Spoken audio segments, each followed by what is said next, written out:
following program is paid for and presented by John DeMasi. The opinions expressed are not those of Town Square Media or station advertisers. WPG Talk Radio 95.5 presents Talk with a Purpose. Join the conversation by calling 609-407-1450. Now, the host of Talk with a Purpose, John DeMasi. Well, let me see if I know how to do this. It's been a couple of weeks, and I've come back with a cold and all that good stuff, but it is nice to be back. Talk with a Purpose every Saturday, 9 till noon. WPG Talk Radio 95.5. I'm John DeMasi. Also heard on 1450 AM and online at WPGTalkRadio.com. Throughout the course of the show, I'll talk a little bit about the trip. I was in Italy and France, and it was just a wonderful, wonderful trip. And I come back with a cold, naturally. What else is new? So, anyway, I'll intersperse different stories about that. Later on in the show, we're going to have Lori Young, and she'll be joined by Don Guardian, our assemblyman. Lori is a animal activist, I guess, or an animal advocate, and she wants to talk about the county getting a neutering program for cats and dogs. And that's where that is. So we'll discuss that. That'll be at 11 o'clock this morning. But in between time, got a lot to talk about here on the show. Before I get into today's show, I wanted to comment, because on the last show that I did, I said I'm going on vacation. And Frank sent me an email, and it was interesting because... Okay. Well, let me put it this way. I want to just dispel the rumor about something. And that is, in Frank's email, he said, is it true that you are the next Golden Bachelor? Right, okay. So supposedly that they were filming it, that they're starting to film the new season of The Golden Bachelor. By the way, with the ratings on this thing are through the roof. Who would think that, right? But anyway, I'm not the next Golden Bachelor. I do not plan to be on the show. So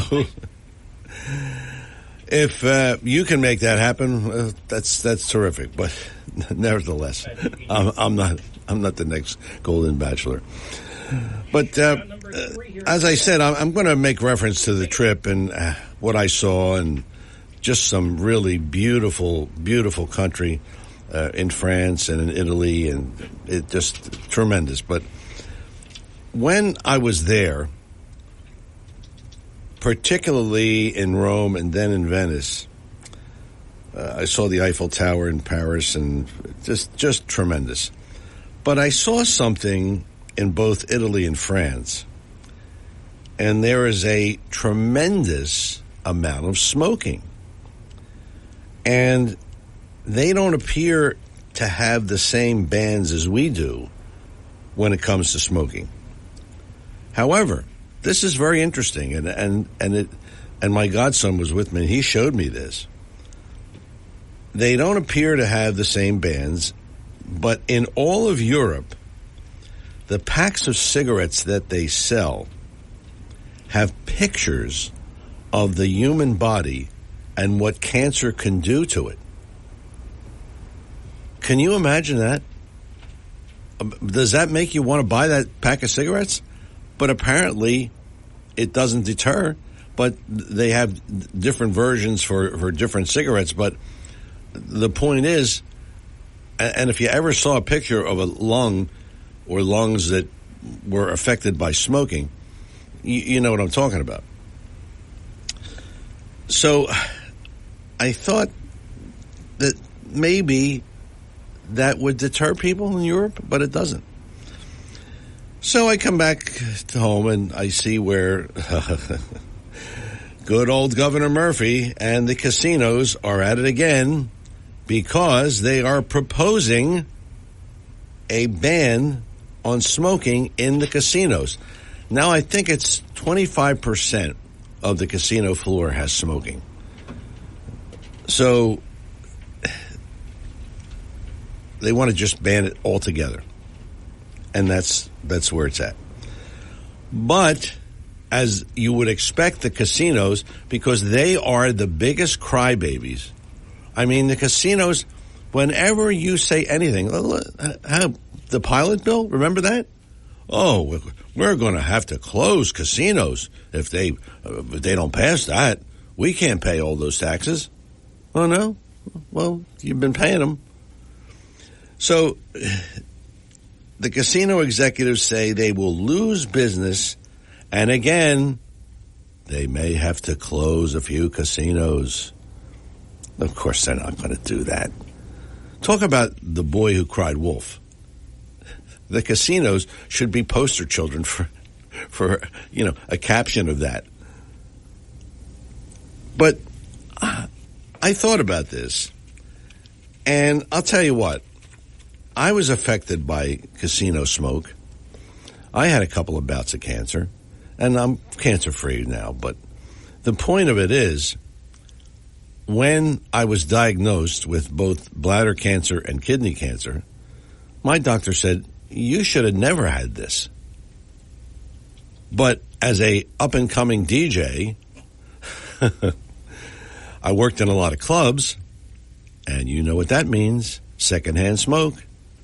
And that's the issue here.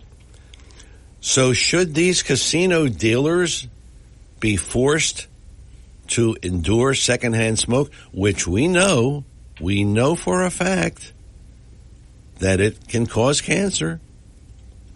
And in my case, that's what it was, because I've never smoked. But I got it. I got bladder cancer and kidney cancer. So you tell me. So the point that I'm making here is, no wonder casino workers are against it, but the casino executives, they don't have to worry about it. They're sitting in their offices saying, well, yeah, smoking's good. And they say they'll lose business. And this, again, is ridiculous. Now, I will say in Philadelphia, they had a ban on smoking in public areas, in like restaurants and bars and that. And it did affect them slightly. And they then allowed smoking in the bars in, like, again, 25%. So it helped. But, look, I don't think, if you want to gamble and you want to see Atlantic City, or you want to come to Atlantic City for a show or for whatever, what are you going to, you're going to say, oh, I'm not going there because I can't smoke. You go outside and smoke. Can't smoke in your room. I mean, it's really, the point of this is, it is a terrible habit. It can cause, it does cause cancer, and secondhand smoke is dangerous as well. So that's why I say this whole thing of, I got back and I'm reading, the casinos, the dealers don't want it, and the casinos want it, and so Governor Murphy said, and this is rare, I agree with him on this one, that he will sign the smoking ban in casinos if it is put forth on his desk. It hasn't passed yet, but he will sign it.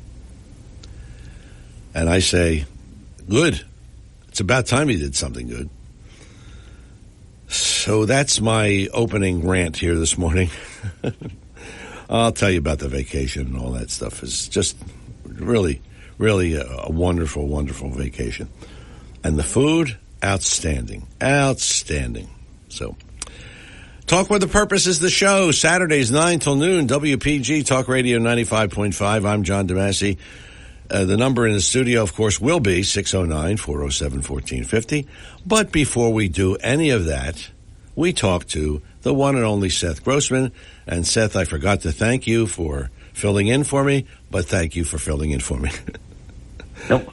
Well, John, it was fun, and I didn't have to go to France and Italy to pick up a cold. I just had to visit my grandchildren for the holidays, so I saved some time and effort.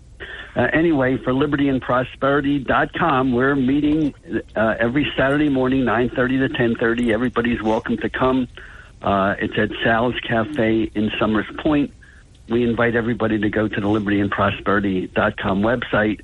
And, we only reach about 5 to 10,000 people directly. But if you go to our post and you go to our articles and you share our stuff, we have at the bottom of each post a Facebook icon and an X or Twitter icon. Just click it, just copy and paste a post, and you could quadruple how many people we reach. And it's so important because the media and you'll see when you go to our stuff, you'll see stuff that you won't find anywhere else that's very important. And the only way people are going to find out about it is if you help us tell people about it. So we have that going on. We're still giving out our teaching calendars. We have about 800 left. We love to get good homes for those 800 calendars before Christmas. So, in fact, they have a free newspaper called Shore Local, with Santa Claus and his dog on the beach, the latest issue being passed around. So on the last page, it gives you all the details of how to get our calendar and how to hand it out and how important it is. So I hope people will use the last week or two to get that out, because it's, we all know what's wrong with America, but it's very nice to know what made America great in the first place. And we have about 24 stories that, most of us older boomers all know about, but most of our kids and grandkids don't know about this stuff, and it's important. So please help us out with that. Will do, and maybe we'll give some away on the air. Okay. We're not doing this as a fundraiser project. So if anyone wants to pick them up, I could even bring some to any location. We're bringing them to bookstores, to restaurants. So if you know anyone in any location that's willing to display them or hand them out, let us know and we'll bring them there. That's our priority. But so that's our hopeful project. Of course, the other normal stuff that's going on. What's the big headline in today's paper? 41-year-old Jerome Holley, a man released early from prison and living in Absecon, was arrested yesterday for murdering 45-year-old Mamadou Touré in the driveway of his home in Pleasantville last October. Of course, all those stories are normal in America. You read these murders every day, no protest, no memorial services, no flags at half-staff, no mention of race of the victim or the perpetrator in any news report. That only happens in those very rare situations where the shooter is white. So if it doesn't give the race of the shooter, you can almost guess with certainty, the race of the victim and the race of the perpetrator. But it's just normal, everyday news. Also in today's Press of Atlantic City, the editorial, finally complaining about New Jersey putting every obstacle in the way of maintaining natural gas pipelines. PSNG wanted to spend $900 million to upgrade and replace the natural gas pipelines in North Jersey. The state is refusing to issue permits. And, of course, anybody who has tried to even install a gas grill in your backyard, they'll find out the state will charge you $2,500 for permits just to build maybe a 20-foot pipe because they're trying to get rid of all fossil fuels. And, of course, we're paying a high price because the state would not give permits for natural gas pipeline to that Beasley's Point power plant by milepost 28 of the Parkway. They blew up the whole power plant, and we're paying a lot more for more unreliable electricity.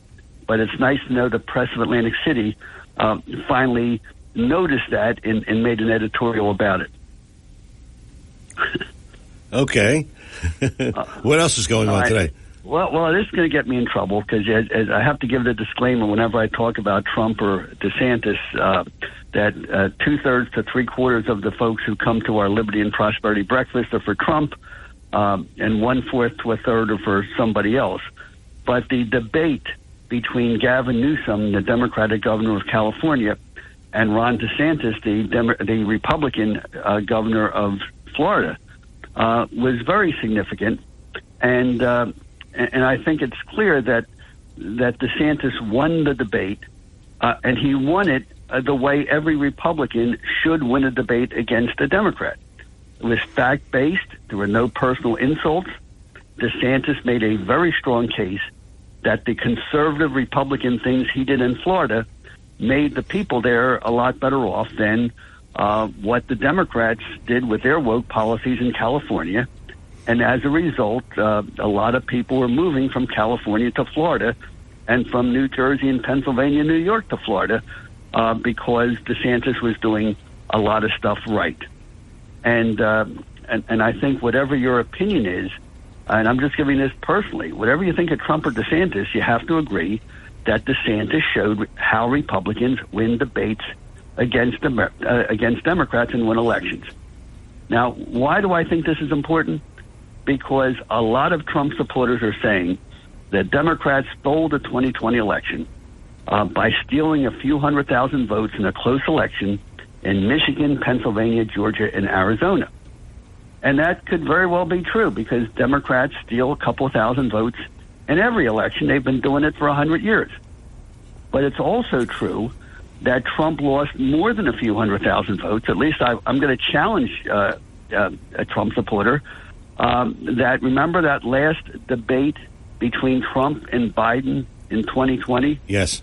Does anybody think that Trump gained votes in that debate? I think it was almost cringeworthy. I think he lost a lot of votes. So if you would say that Trump lost more votes in the debate, the TV debate, than the Democrats stole, then you could also say that Trump would have won the election in spite of the Democrat cheating if he was better at these debates. So these debates are important. They change voters' minds. So you could have a candidate being ahead in the polls before debate, but if there's a very good performance or a very bad performance, the poll numbers will go up or down depending on the importance. And I think that Trump, by not debating, is really, sooner or later he's going to have to debate.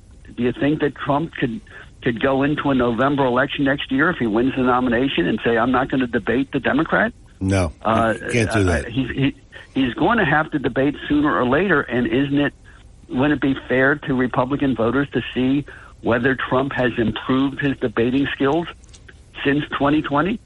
Yeah, so I would think so, yeah. Anyway, that's my personal thoughts, and I'm sure I'll hear about it when I walk into the meeting Saturday. But here's, and I'd just like to mention some inside baseball. I heard some people complain during parts of the debate that both DeSantis and Newsom were talking over each other, and why couldn't they behave as gentlemen? And I could tell you as a candidate who's been through this, it's just unavoidable. Because if one candidate breaks the rules and talks when he's not supposed to talk, and the other candidate politely listens to the other candidate just breaking the rules and saying whatever he wants to say and making all these arguments, the candidate who follows the rules is going to look weak and lose points. So if one candidate breaks the rules, the other candidate has to break the rules. Otherwise, he's going to lose. And it's really up to the moderator to restore order. And you see that in wrestling matches. You see that in fights. That is the job of the referee to control it. Because, again, if one side breaks the rules and punching the other guy has to fight back and break the rules also. So it's just one of those things. But that's, you can't avoid it. I guess the most important thing going on right now, of course, is the 6 to 8 million people who are illegally in this country and pouring into the border every day. And when I was in Florida last week, I got a firsthand view of that. I was getting a Lyft ride. It's Uber and Lyft are the two ride services. And my driver told me he just came to this country 4 months ago from Cuba. And I said, well, how did that happen? Because, nobody's coming from Cuba to Florida these days. He says, oh, no, I didn't go from Cuba to Florida. I went from communist Cuba to communist Nicaragua. And I said, well, how did you end up in Florida? And he said, well, just 4 months ago, he goes to Nicaragua and he gets a free bus ride to Texas, free food, free hotels, walks across the border into Texas, And I said, well, how'd you get into Texas? I mean, here you're driving Uber, you have a job. How you doing this? He said, I got asylum. I said, well, how'd you get asylum? I said, did you have a hearing?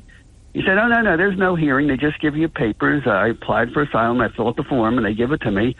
And here I am in Florida. And I said, how'd you get to Florida? Oh, yeah, we get, free bus here and free food and free hotel and everything there. And I said, well, when's your hearing coming up? Because as a lawyer, you can't just say I want asylum. It's very hard to get asylum. We have immigration laws. You have to prove that you have a well-founded fear of persecution in your home country, and you have to have witnesses and document it. So I asked this guy, well, when's your hearing coming up? He says, oh, no, there is no hearing. I'm in. So, and by the way, we had the entire conversation in Spanish because he didn't speak a word of English. So this is what's happening. So what can you do about it? Well, there's nothing that Congress can do about it as far as passing money for border security, because basically all the money that Congress gave Biden for border security, Biden is spending on hotels and free food and transportation for the people illegally coming in claiming asylum. The only way you fix this is to declare that Biden is committing an impeachable offense by violating his oath of office. He takes an oath to support, protect, and defend the Constitution. He takes an oath to pursue the executive power of the federal government, which is to enforce the immigration laws. So he's blatantly not enforcing the immigration laws. And what I do not understand is why Republicans, instead of talking about Hunter Biden and the laptop and the this and the check, I mean, right before your eyes in plain view, every day Biden is violating the Constitution by allowing an invasion of 8 million people. And I've seen evidence of it myself just by getting a taxi ride from, to the airport. With this guy telling me exactly how he got into this country without any law being followed, and he's rewarded for it. So, that's the frustration we have right now. And yet all these people who need money, who are in this country legally, are suffering. Go figure. Yeah. Go figure. Absolutely. And I guess my final point is before I went down to Florida, I found out I had to pay my tax bill. I missed the notice in Atlantic City. So I had to go in person to City Hall with a certified check because a tax payment was 2 weeks late. And all I noticed, and I hadn't been to Atlantic Avenue in Center City in a while, but my God, in Atlantic City, what and I don't want to pick on Atlantic City because what happens to America always seems to happen in Atlantic City first.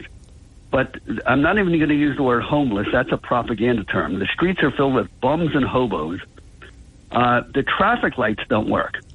So you're riding down Pacific Avenue and you hit a red light, and then all the other lights are green when your light is red. So you go 3 blocks and you hit another red light. I mean, nothing is working. Nobody cares that nothing is working. The streets are filled with bums. There's trash and garbage all over the street. There was no heat in City Hall. There's no heat in public housing. It's like nothing works. There are no consequences for anything. And one other footnote I found out. How much does it cost to educate each student in the Atlantic City public schools? $27,000. That's what they tell you. But if you go to the website, it'll show they have something called a user-friendly budget. That, and there are 2 charts. One says they spent $297 million last year. The other chart shows they spent $224 million a year. They have 7,000 students. If you do the arithmetic, Atlantic City Public Schools are spending anywhere from $32,000 per student to $42,000 per student. Ooh. And what products are coming out of this system? All the students know how to do. They can't add up a column of numbers, can't read, can't write, can't do critical thinking, can't have a discussion based on something they read. but all they know is that America's an evil country, and because if you're in a part of a certain race or ethnic group, you're entitled to something that has to be taken away from somebody else. So how do we fix something like that? We got to go back to the basics, and that's what we do at Liberty and Prosperity.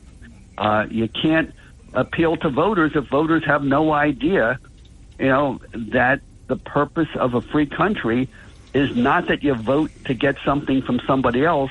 The idea is that you're free to apply your talent and skill to do something you want to do and they're good at doing, and you do service for somebody else and they pay you money for it, and that's how you succeed.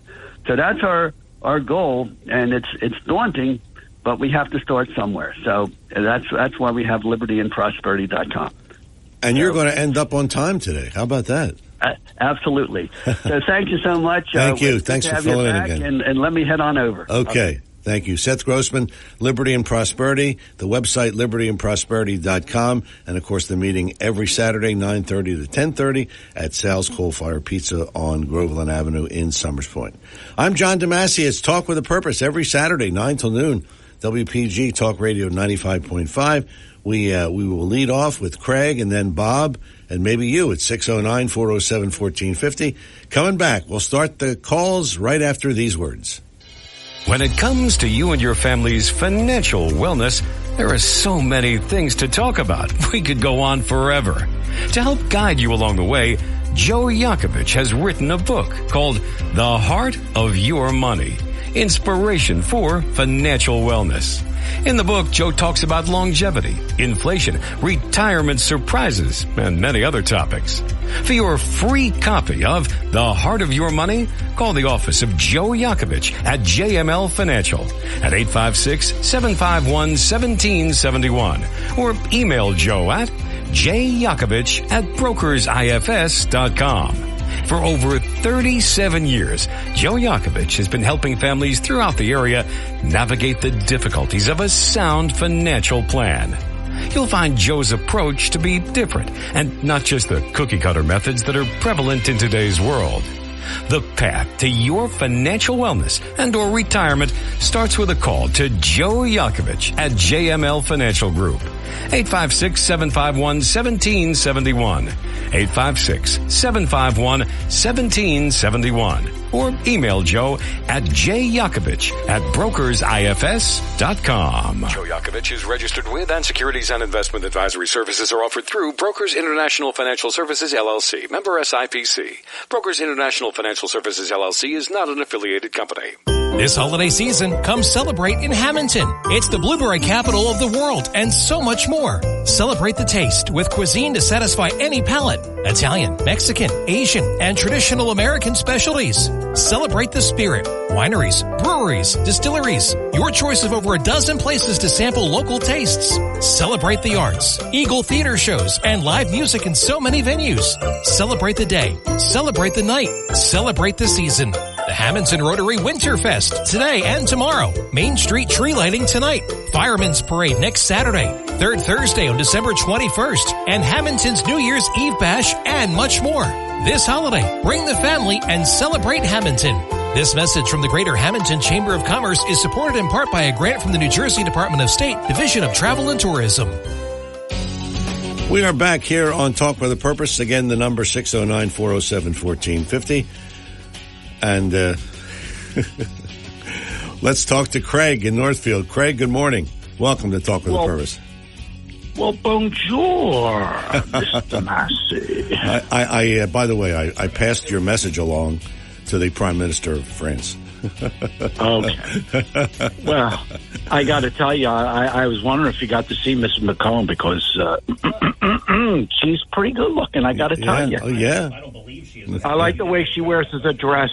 Yeah. Anyway, Seth. I mean, I should get an extra 3 minutes after just Seth comes on because of, the Trump bashing that he does. But, Seth, let's talk about that debate. Number one, Trump just came off of COVID, and if you remember, they gave him a steroid. Does anybody know what a steroid does? It makes you very aggressive. Yeah. Am I wrong? Yeah. No, it does. Yeah. It does. It has other effects, too, yeah. Talk about Mr. Exile, Chris Wallace.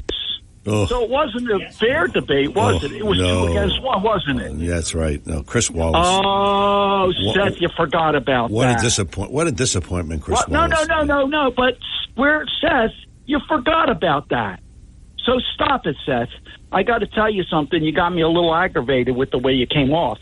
And about the debate down there in after the debate, okay, with DeSantis, Fox News, who does not like Donald Trump, went into a restaurant, and it was multicultural, and everybody said DeSantis 2028, Donald J. Trump 2024.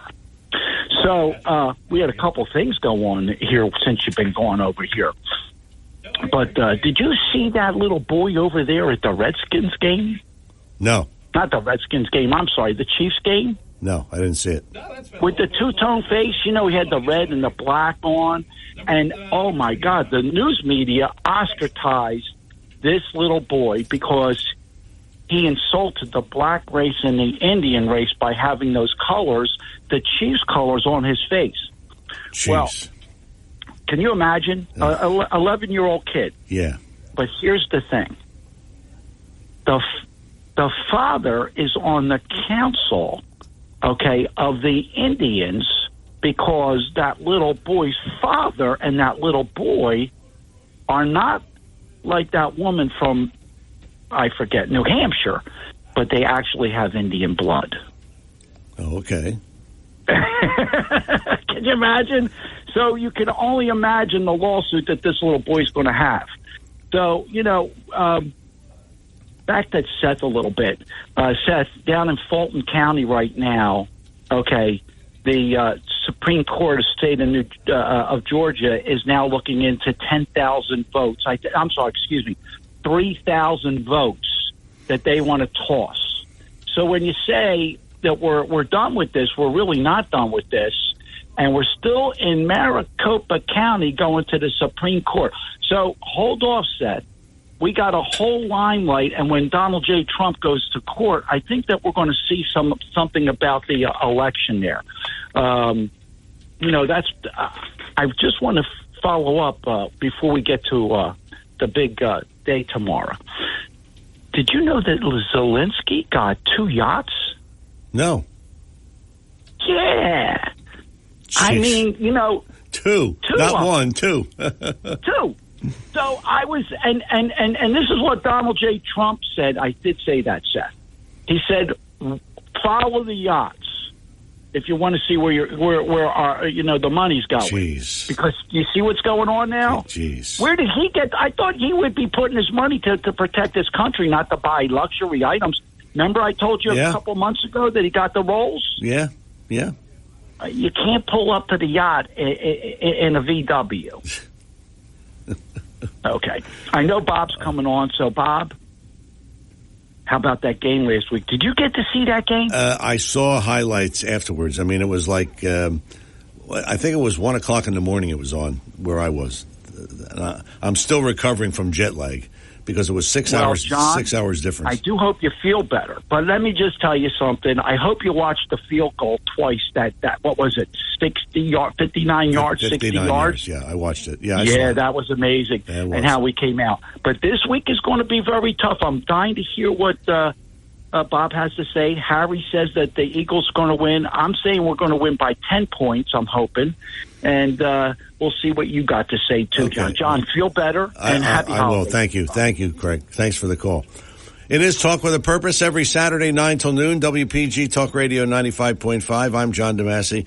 Yeah, the jet lag is I still feel like I'm still on Europe time. It was 6 hours there, 6 hours ahead. So I'll recover eventually. We have Bob and Steve. We're going to talk to them after the break, and maybe we'll talk to you at 609-407-1450. Again, it's Talk with a Purpose every Saturday, 9 till noon, WPG Talk Radio 95.5. We're going to come back with more of the show in just a moment, but it is that time of year.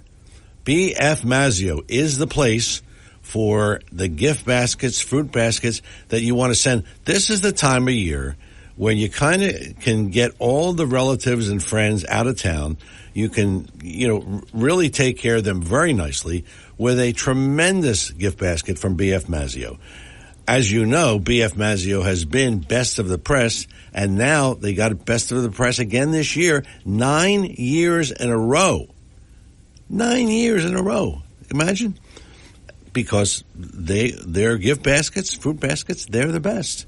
So send one to the relatives or the friends or whatever far and wide, and they will be happy for that. B.F. Mazzeo, 601 New Road in Northfield. And I came back with this cold and sore throat and all that stuff. And there's nothing better, and I had it yesterday, than a B.F. Mazzeo selection of soups. And I had the tomato soup, and boy, did that feel good. And you don't have to have a cold to enjoy it. B.F. Mazzeo with a variety of soups and prepared foods and baked goods and you name it. They have all kinds of stuff and too numerous to mention right here. B.F. Mazzeo, 601 New Road, Northfield, online at bfmazzeo.com, and that's where you can go to order your gift basket to send to someone far and wide. bfmazzeo.com. B.F. Mazzeo, 601 New Road, Northfield, and bfmazzeo.com is the website. We're coming back with more Talk with a Purpose in just a moment. If you're interested in driving one of the finest automobiles on the market today, then you'll want to check out all of the fabulous new and pre-owned Lexus at Lexus of Atlantic City. Lexus of Atlantic City, 3169 Fire Road in EHT. Driving a Lexus is like no other vehicle on the market. Test drive one for yourself at Lexus of Atlantic City. Whether it's new or pre-owned, you'll be more than satisfied. In fact, Lexus is consistently #1 when it comes to customer satisfaction. Visit Lexus of Atlantic City, 3169 Fire Road in EHT. Or you can check out their outstanding selection of new, pre-owned, and L-certified pre-owned vehicles on their website, LexusOfAtlanticCity.com. That's LexusOfAtlanticCity.com.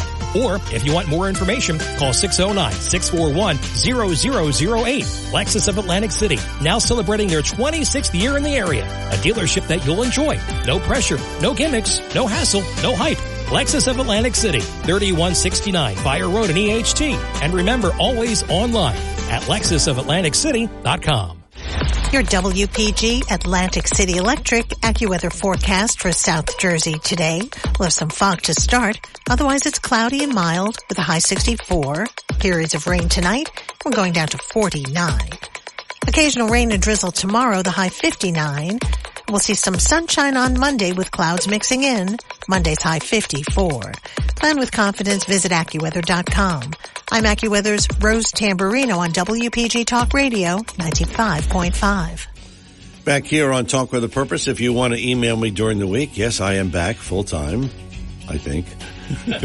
JDADV1 at Comcast.net. JDADV1 at Comcast.net. And of course, you can also like us on Facebook at Talk with a Purpose. At Talk with a Purpose is our Facebook address. And it is Talk with a Purpose every Saturday, 9 till noon, WPG Talk Radio 95.5. Let's talk to our buddy Bob in Cape May. Bob, good morning. Welcome. Hey, John. Welcome back. Thank we you. Missed you. Thank you. Hey, look, couple topic you brought up here is secondhand smoke and how horrible smoking is. And I'll tell you, John, we visited a woman that worked for me for 20 years. She was diagnosed with stage 4 lung cancer about 4.5 years ago. And, she beat the odds. When you get diagnosed with stage 4 lung cancer, you really generally only have about a year and a half left. And anyway, she beat the odds.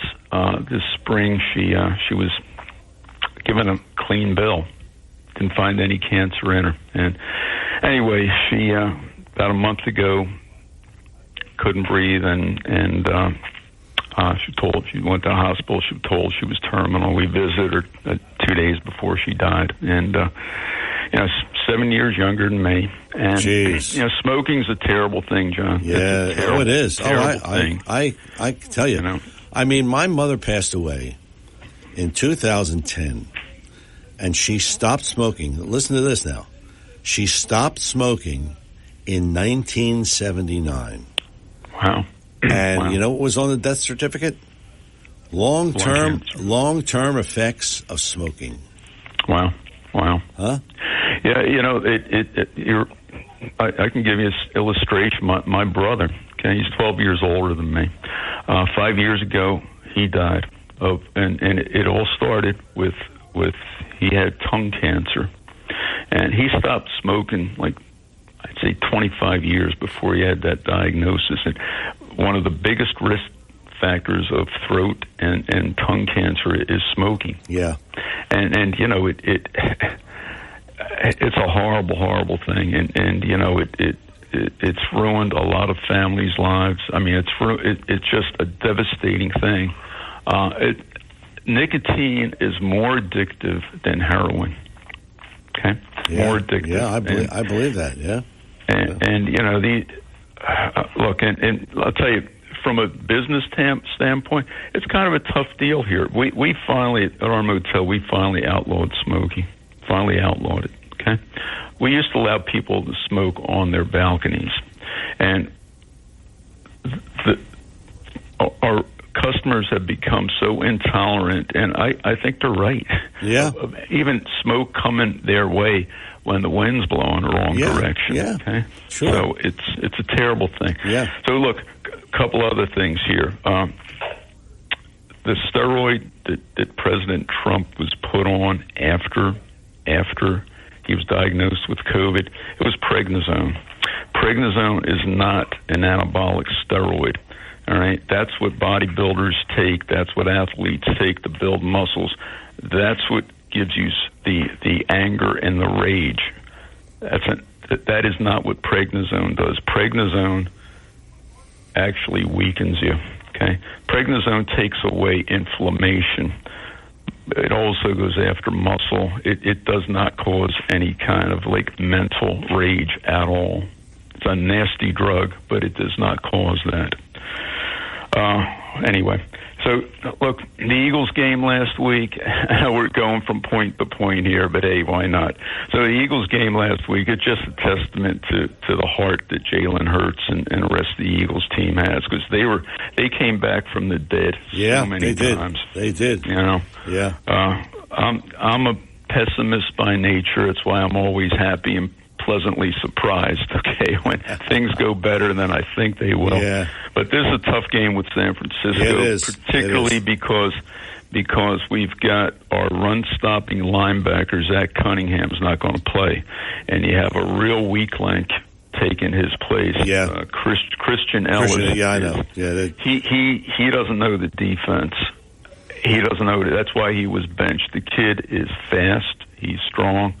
He doesn't know the defense, and San Francisco will eat him alive, I'm afraid. Yeah, well, we'll just have to hope. We'll see. We'll have to hope. Yep. But they should eke it out as a 3-point win, something like that. Yeah. You know, if it's close, I like the Eagles. I think this is the one game where you know, it may not go too well. Yeah. You know? But anyway, okay. Bob, that's it. All right, thanks John. for the call. Good talking to you. 609-407-1450. That's our number here in the studio. I'm leaning on you, the callers, today, because I don't have much of a voice. So you will help me get through this show. Steve in Absecon Island. Steve, good morning. Welcome to Talk with a Purpose.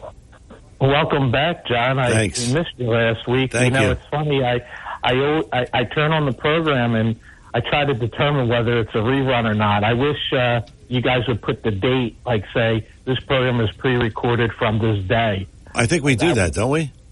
No, it just says pre-recorded. Okay. Yeah. Yeah, because it's.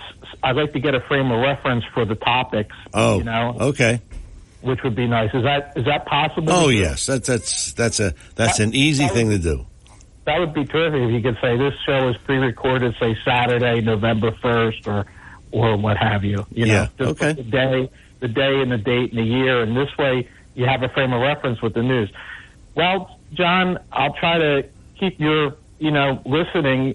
I'm not going to. I want to gauge, if you agree or disagree. But once again, that we got another person that's going to petition the government to redistribute our wealth. What do you think of that? That's at the 11 o'clock hour, right, with Lori Young and the... yeah. She wants to have a program in Atlantic County where they neuter cats and dogs. And I'm going to bring her on, but I haven't yet determined if she wants the county to pay for it or if she wants individuals. I think she wants the county to pay for it. So we'll see. We'll ask her. I would say, of course, she wants the county to pay for it because that's why she keeps petitioning the local officials like Denny Levinson and is she? But you said she's going to be. You have two of them on. Don Guardian is going to be on with her because he's familiar with this situation. Right. So there you go. He's petitioning an assemblyman in New Jersey Assembly. You know, I'm tired of paying for everybody else, and I know a lot of your callers are tired of it as well. You know, there's a lot of things that, sure, collectively we have to chip in for: police, fire, public works. Yeah, that's necessary. Yeah. Of course. But beyond that, I'm just getting so tired. The redistribution of the wealth, people can't make their own money, so they have to grab it, get the government to grab it from you and I and everybody else. And yeah. I'm just so tired of it. And until we stop this theft, this kleptocracy, we'll never reduce the tax rates. And I don't understand why the government, you know, even entertains these requests. You know, if Lori Young has a charity, she should be making phone calls and petitioning people for money. And if they want to give her charity money, fine. If they don't, fine. You know, I don't like when the government, you know, holds a bayonet to my back saying, if you don't pay your taxes, we're going to take your house or we're going to levy fines against you and liens. I just find it just so abhorrent.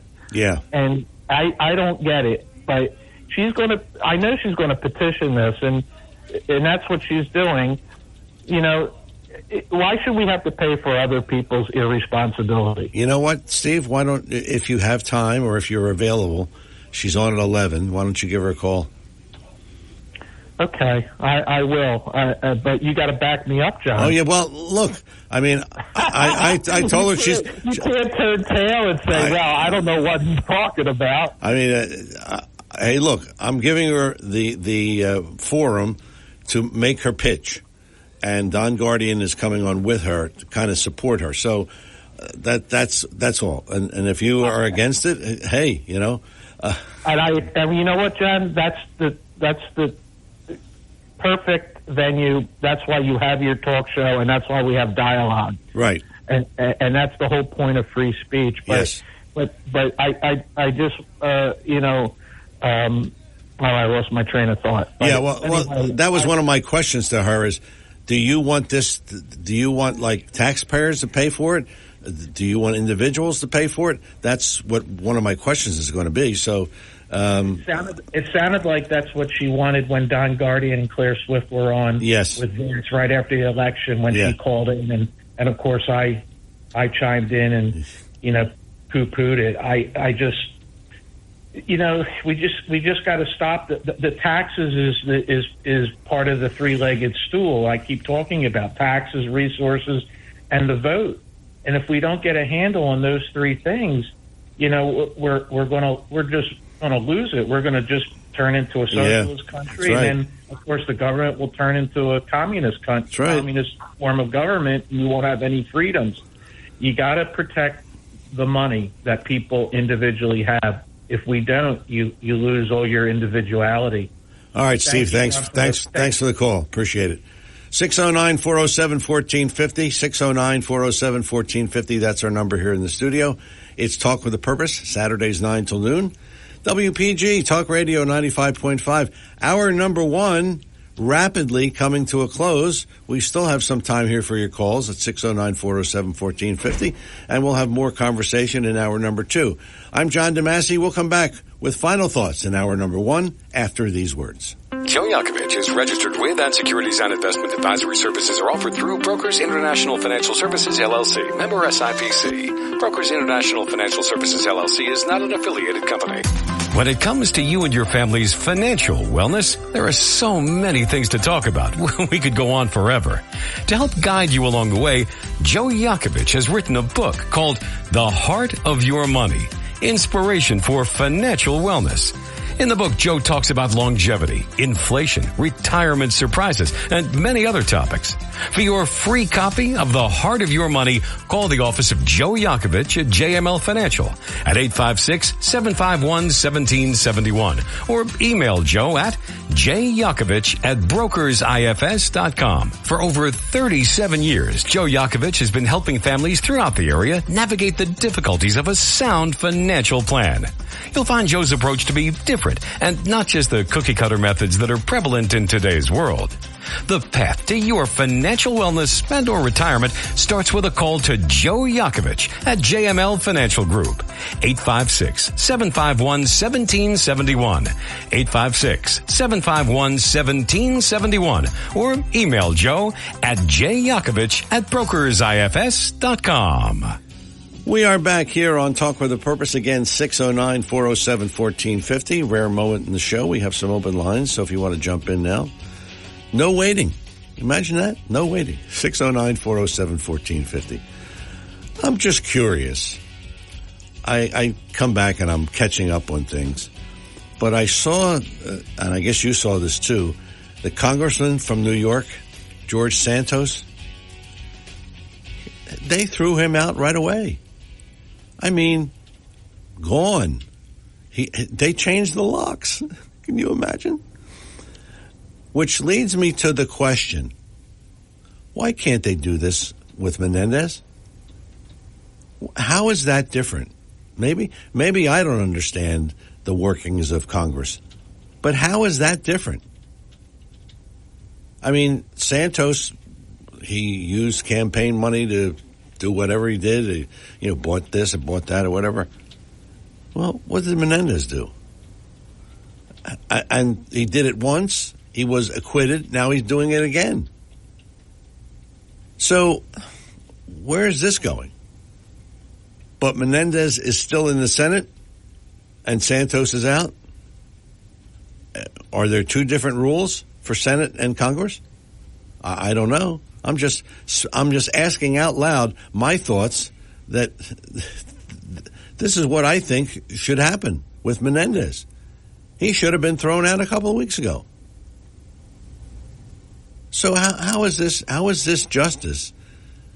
We got a senator who is a crook, and we have a congressman, not ours, but he's a congressman who was a crook. They threw him out. Hey, rightfully so. So I just wanted to say that maybe you have an answer. I certainly don't. And while I was away, I heard about this. Maybe you heard about it or not. And did you see where Congressman Kevin McCarthy and Donald Trump had a little run-in? Supposedly,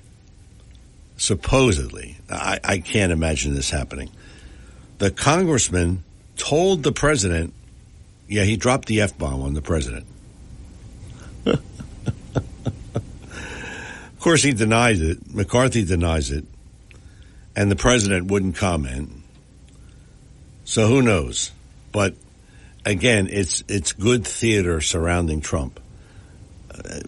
Supposedly they weren't getting along, and McCarthy wanted Trump to support him, and Trump didn't support him. More nonsense. To which I say again that Republicans have to be united. That's what we want. We don't want this infighting. It's too much. So hopefully Kevin McCarthy and President Trump will shake hands, make nice, and move along. But just another thing that happened while I was away. But a lot of things did happen, and we'll talk more in the next hour about it. And, of course, we got Lori Young coming on at 11 o'clock. And is she wanting to spend taxpayers' money? I think so. But how much of an issue is this? She's talking about neutering cats and dogs. And supposedly, there's a bunch of cats under the boardwalk in Atlantic City. So, what else do we have? We have cats under the boardwalk and hobos above the boardwalk. I mean, I'm sorry. I didn't mean to call them hobos. Homeless people, okay? So, you'll be up first right after the news. But anyway. Thank you. We got a couple of calls, and we'll take them at the top. After the next hour, we'll take them.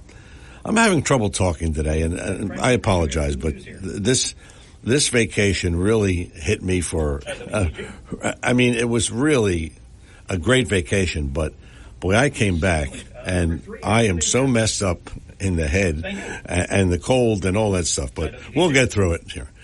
609-407-1450. It is Talk with a Purpose every Saturday, 9 till noon, WPG Talk Radio 95.5. I'm John DeMasi. We're kind of wrapping up hour number one. In hour number two, will Joe Biden be impeached? Huh? And good news if you're a fan of Nikki Haley. Wow. How about that? Yeah, Nikki Haley got a tremendous endorsement from a couple of conservative Republicans and their organization. So supposedly, from what I understand, she is now neck and neck with Ron DeSantis. So we'll see about that. But it's making this race interesting. And, of course, if we have time, we'll talk about Hunter Biden. He's offered to testify publicly before a House panel. So a lot of things happening, and we'll continue to talk about that. It is Talk with a Purpose every Saturday, 9 till noon, WPG Talk Radio 95.5. Hour number one in the books. Hour number two on the way. You know what we say. Don't go away.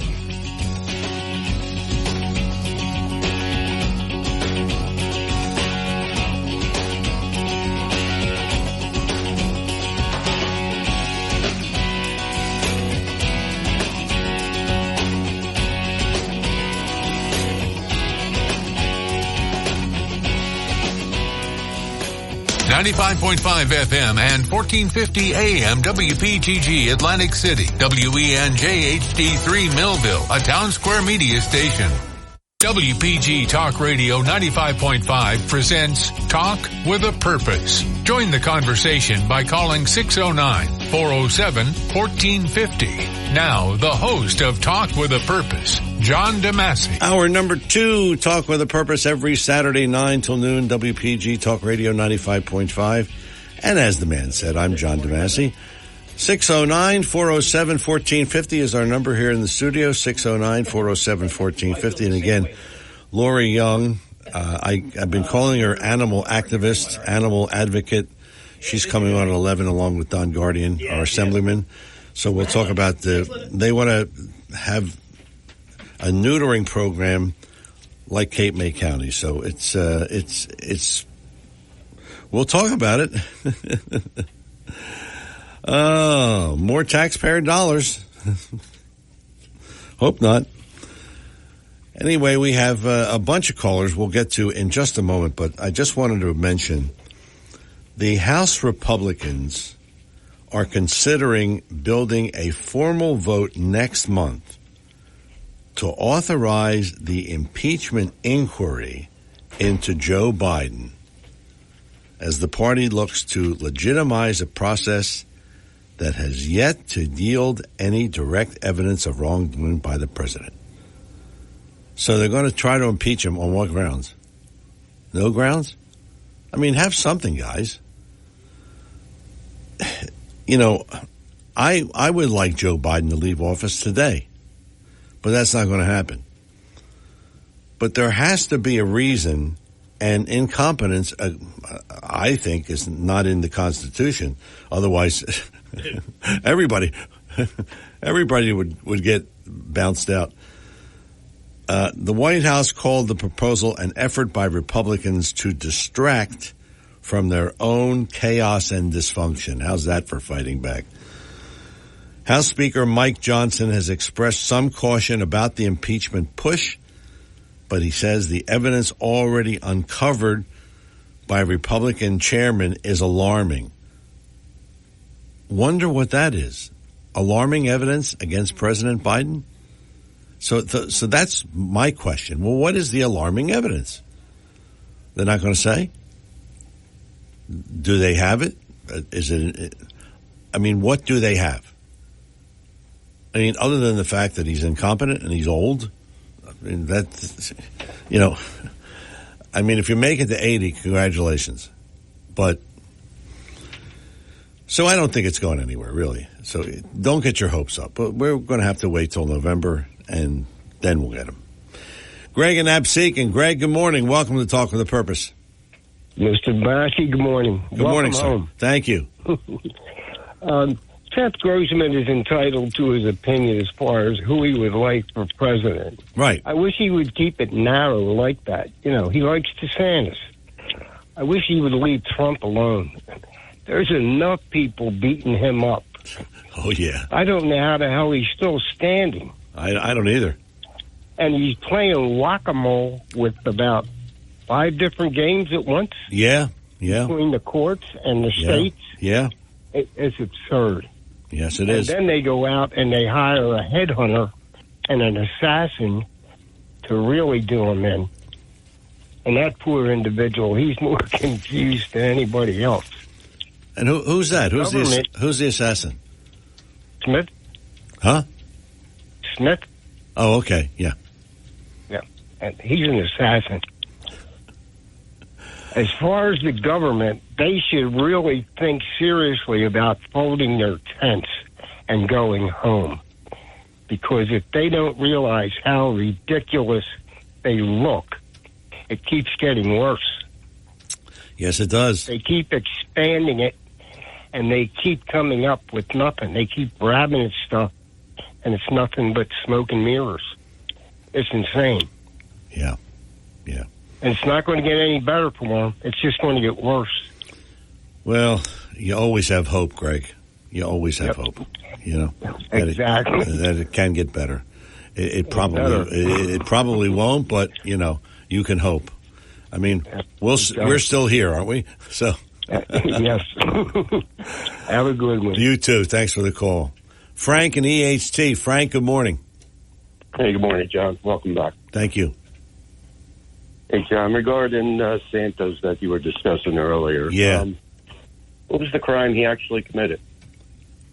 I think he used campaign money, didn't he? He used campaign money for personal use or something? He's been convicted and tried? I don't think so, no. No, so no crime's been committed until you're convicted and tried, correct? Yeah. Okay. Hey, didn't Eric Swalwell, wasn't he sleeping with a Chinese spy? Yes. Any charges brought up? Was he removed from Congress? No. How about Adam Schiff? Didn't Adam Schiff repeatedly get on national TV for over 2 years and say he had evidence that the Russian collusion against Trump and that he would be producing it for over 2 years? Yeah, that's right. Lied directly to the American people. Was he removed from Congress? No. How about Dianne Feinstein? Had a Chinese spy chauffeur around for over 20 years. Yeah.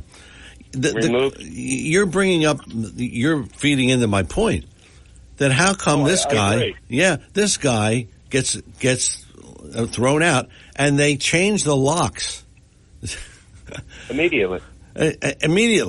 And Menendez, in your position, the unjust and unfair, whether you agree with him or don't agree with him, he was elected by the constituents in his area, and he hasn't been convicted of a crime. Effectively, they've eliminated him from being potentially reelected, and that would be called election interference in most countries. But you define the individual,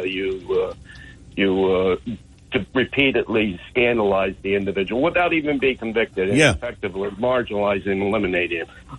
The January 6th committee, for what? How long did that go on for? For the so-called insurrection of the United States. That show trial went on for 2 years. Unbelievable, right, John? Yeah. That now all the video footage from the show trial has disappeared. It's unbelievable. I mean, we have our government with cameras, and we have redundancy in government, records upon records. That's why nothing gets done, because nobody will make a decision. But they overwhelm you with paperwork. And somehow, all the videos have disappeared. I mean, think about what's going on. Trump couldn't get $4 billion for a wall, but somehow John will send $150 billion to Ukraine so they can defend their borders. Or he can buy a yacht, 2 yachts, and a Rolls Royce. Well, he actually did. You're aware of that because you saw the story. Yeah. Because you just mentioned it. Yeah. Of course, he bought two. You just can't make this stuff. Yeah, I mean, one last thing. Hey, Frank, I'll settle for if he buys me a speedboat, a 20-foot speedboat. I'll settle for that. You know what I would settle for, John? Living in a country under a government that wasn't corrupt and blatantly corrupt, that even the average person can just look at it and see what's going on, and we're defenseless to do anything. Everything, in my opinion, is rigged. It's skewed. They'll demonize anybody who opposes our federal government. It's one last thing. The guy that Black Lives Matter originated from, what was his name? Derek Chauvin. What was his name? St. Floyd, who actually died of a fentanyl overdose, but this guy was convicted. What are the chances, John, that a former FBI informant stabs this guy 22 times in prison this past week? What are the coincidences? Jeez. About the same as Jeffrey Epstein hanging himself in the most secured prison in New York, and somehow the guards were asleep. Oh yeah, the camera wasn't on. I mean, what are the chances, John? Oh, that smelled to high heaven, Frank. John, thanks for letting me get in. Thanks for the call. Thanks for the call. Yeah, how about that? Derek Chauvin stabbed 22 times. Can you imagine? Can't make this stuff up. Talk with a Purpose every Saturday, 9 till noon, WPG Talk Radio 95.5. I'm John DeMasi. As you know, we're also heard on 1450 AM and online at WPGTalkRadio.com. 609-407-1450, the number here in the studio. Let's talk to Bill in Galloway. Bill, good morning. Welcome to Talk with a Purpose. Good morning. I called up because I've lived in Galloway my whole life. And there was a company named Klein Construction in Galloway Township. They caught them. They foreclosed on everything, sold all their equipment and their buildings. And the daughter and the son-in-law embezzled all the money, bought boats, went on trips. And that's been, I think, two and a half years ago, and you never heard nothing about what happened to them. Somebody said because they was involved in politics that it kind of got squashed. Does anybody know what happened? I even called the prosecutor's office, and they said that was a federal offense, and it's like they keep throwing a football around. Yeah. What was the name again, Bill? What was the name again? Klein Construction. They did bulldozer work. They did the last thing they got involved was safety control. The flashing lights you see when they're doing construction along the road. Yeah. They were big in that. They had a place up in North Jersey, and I don't know how many places, but I just like a friend of mine went to retire. I think he was about 65. And this is what started the snowball going up about his pension to the company that they told him they was invested in.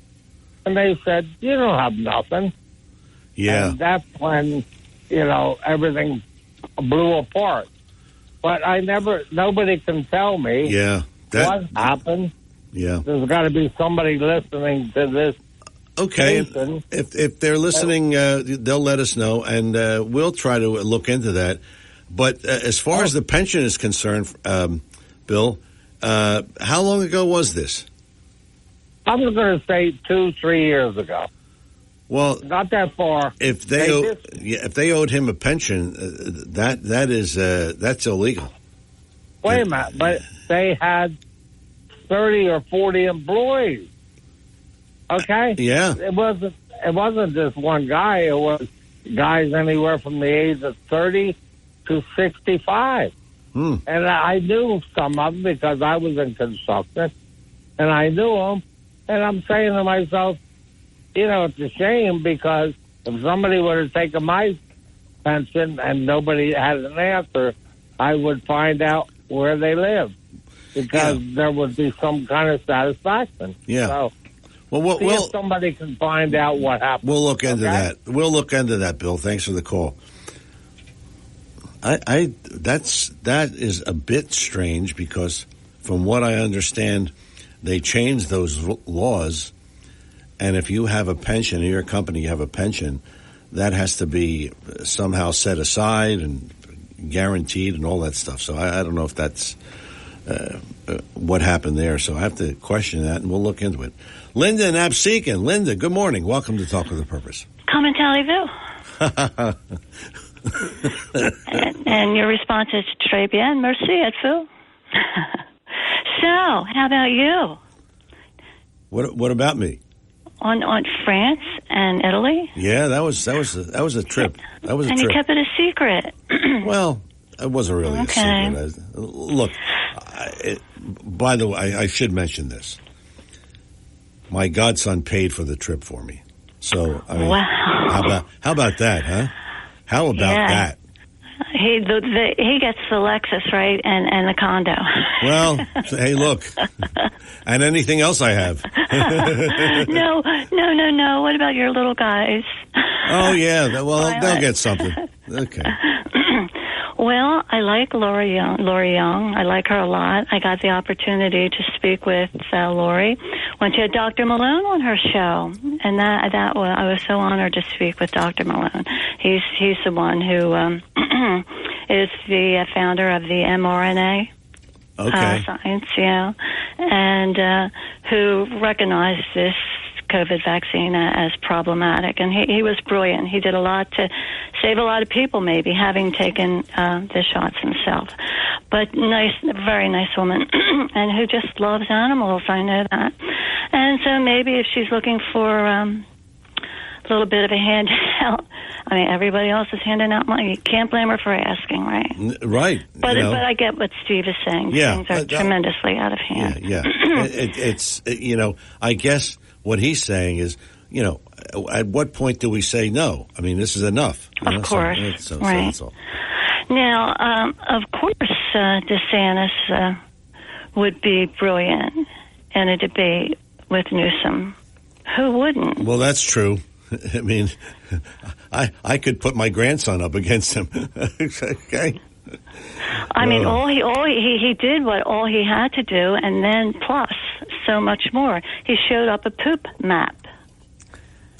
Did you see that? Where people defecate in California? Yeah. I mean, can you imagine eating any seafood at Fisherman's Wharf in San Francisco? First of all, I wouldn't go to San Francisco, and I certainly wouldn't eat their seafood. Well, not when the poop was going into the bay.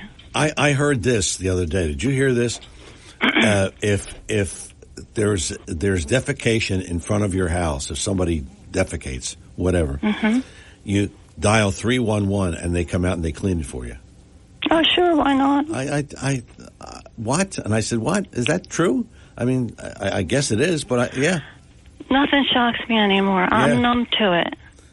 And as far as Trump, he would not have any difficulty in a debate with DeSantis, and DeSantis is clearly presidential timber, and I hope one day he really becomes I think so too. I think so too. I really do. I think he'll. And I was trying to recall, was Trump supposed to have been nasty in one of the three debates with Biden? Because I thought I saw them all, and what I saw, what I'm remembering about those debates were that he not only had to contest with Biden, but also with all the moderators. Yeah. And in one debate, which was really outrageous because you had President Biden standing there.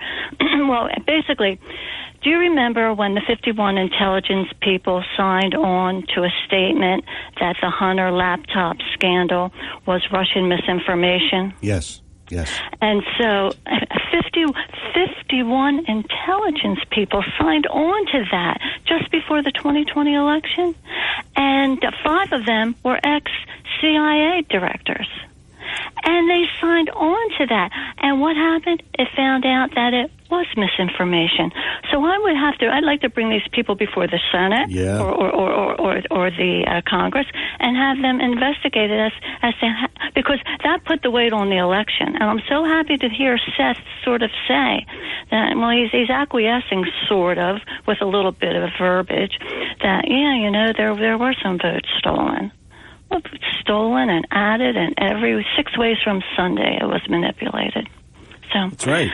That's my contribution. Right. Linda, as always, a good contribution. Thanks for the call. 609-407-1450. 609-407-1450. That's our number here in the studio. We will talk to Frank after the break, and maybe we'll talk to you at 609-407-1450. It is Talk with a Purpose every Saturday, 9 till noon, WPG Talk Radio 95.5, and I'm John DeMasi. More of the show in just a moment. But first, it is now official. I have to make a decision, and I have to make it this week with my Lexus, courtesy of Lexus of Atlantic City, 3169 Fire Road, EHT. Well, look, I procrastinated enough. I said after the vacation I'm going to do it, and then so now I got to do something. So we'll see. Either buy it out, buy my car out, get a new one. Who knows? Who knows what will lurk in the future as far as my automobile is concerned. But I got to tell you, in France, we rented an Uber, and the guy was driving a Lexus, and it was great. I mean, I felt like I was home, and he was really trying to speak to us in English, but he didn't really have too good of an English command of the language, but it was a 2018 Lexus. It was just a great ride, and he was saying, I wouldn't get anything else. So you got to go to France, and you can hear an endorsement for a Lexus. Lexus of Atlantic City, 3169 Fire Road in EHT. Online at aclexus.com, aclexus.com. It is the December to Remember sales event happening now. Special deals, special prices, and all that kind of good stuff. And you ought to go over there and check it out. And if you go this week, you'll probably see me one day. I'll be over there. Lexus of Atlantic City, 3169 Fire Road, EHT. When you go in there, ask for Helen. She'll take good care of you. She knows her stuff, and she'll steer you in the right direction. The finest automobile on the market today is Lexus, courtesy of Lexus of Atlantic City, 3169 Fire Road, EHT, and online at aclexus.com. We're coming back with more Talk with a Purpose in just a moment.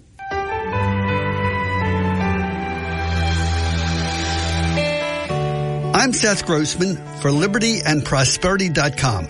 Everyone who lives near the ocean or the bay knows that we have a bad storm and flooding about every 20 years. Some people want their shore houses built on pilings. However, others like me would rather pay for major repairs and improvements every 20 years than walk up and down an extra set of steps every day. At one time, Americans were free to decide what kind of house we lived in, but not anymore. If you live in any shore town from Brigantine to Cape May, you may not get a permit for new bathrooms or new kitchen unless you first spend another $75,000 to raise your house 14 feet off the ground. Learn the details and what we can do about it. Visit LibertyandProsperity.com. Help us reach more people. Join our weekly breakfast. Donate what you can to keep us on the air and online. LibertyandProsperity.com.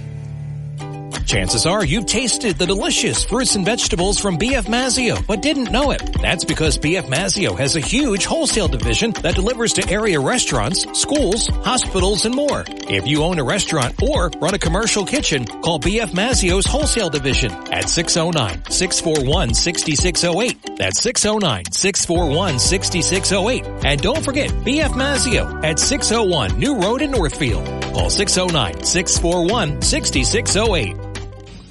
We are back here on Talk with a Purpose. 609-407-1450 is our number here in the studio. Don't forget Lori Young and Don Guardian coming on at 11 o'clock this morning to talk about neutering cats and dogs in Atlantic County. Will it happen? Who knows? But she's going to make her pitch. 609-407-1450. Let's talk to Frank in Ventnor. Frank, good morning. Welcome to Talk with a Purpose. Hey, good morning, John. Welcome back. Thank you. So, John, something that's interesting. I've noticed that since Trump has been doing so well in the polls and Biden doing so poorly, you don't get the calls anymore that are telling you that the polls are all rigged. You shouldn't listen to them. Right? Have you noticed that, John? Yeah. I remember once you mentioned a poll. This is a while back, and you mentioned a poll that didn't speak so well of how well Trump was doing, and the next caller called you and said, "John, that's a liberal poll. You can't trust that." Well, now I guess someone has put the word out that we can believe all the polls, right, John? John, here's what I'd like to do. I'd like to give 3 conspiracy reasons to explain what's going on with the polls, and 1 non-conspiracy reason. Okay. All right. First conspiracy reason would be the Democrats. They control all the pollsters. They are trying to get Biden out. So they are allowing the polls to be honest. Okay. Right? Because they're shown, right? So there's one conspiracy reason, trying to force them out. Second conspiracy reason is they're still rigging the polls, but they have a limit. In other words, they can only rig it maybe 3 or 4 points. And Trump is so overwhelmingly popular that even though he's about 5 points ahead of Biden, he really should be about 20 points ahead, if they were being honest. Yeah. And then the third one is that the polls are doing this, the Democrats allowing the polls to go this way because they want to look like they're honest. They're going to try and fool the people into thinking the polls are honest. And then later on, as the election gets closer, you're going to start seeing Biden catch up because they're going to start rigging the polls again. And then, the people, the public won't notice it because they were honest at first. And now that they start rigging it again, it's all in their plan, that they're planning all this. Well, most Democrats, from what I've been told and what I read, they don't want Biden to run because the objection is that he's too old. That's really what it boils down to. And so how would they get rid of him unless you're right. It's one way to get rid of him. If you want to think of conspiracy, that's the way. Yeah. Now here's the non-conspiracy, John, about the polls. Yeah. Accurate polling is extremely difficult. If you hear any of the pollsters talk, it's very, very difficult to do accurate polling. And mostly what you get from a polls are trends. And, if you didn't look at whether a poll was by a Republican group or a Democrat, you would find that they pretty much run in the same trends. So just my feeling is I think they do try to do it right for the most part because, why would you want to sabotage your business, right, if you're a polling business, to make yourself inaccurate, right? I just think it's very hard to do. And you look at the polls, you'll see that even when like in 2016, 2020, the difference between what you might call a liberal poll and the Democrat poll, they weren't that much different. They were pretty much the same. I bet if you remove the names, you wouldn't be able to tell which was which. Yeah. I just find that interesting now that, you had talk show hosts that were telling you don't listen to them. Now they're coming on and saying how, they're kind of bragging about how well Trump is doing. By the way, I am not the next Golden Bachelor. So, well, Well, John, a lot of over 70-year-old women are going to be very disappointed. So you maybe want to reconsider that. Well, look, if they contact me, I'll consider it. But I'm not the. Although, I'm surprised that show got better ratings than the regular Bachelor did. So I watched it. It was pretty dramatic. I didn't think I would like it. It was really good, especially the ending.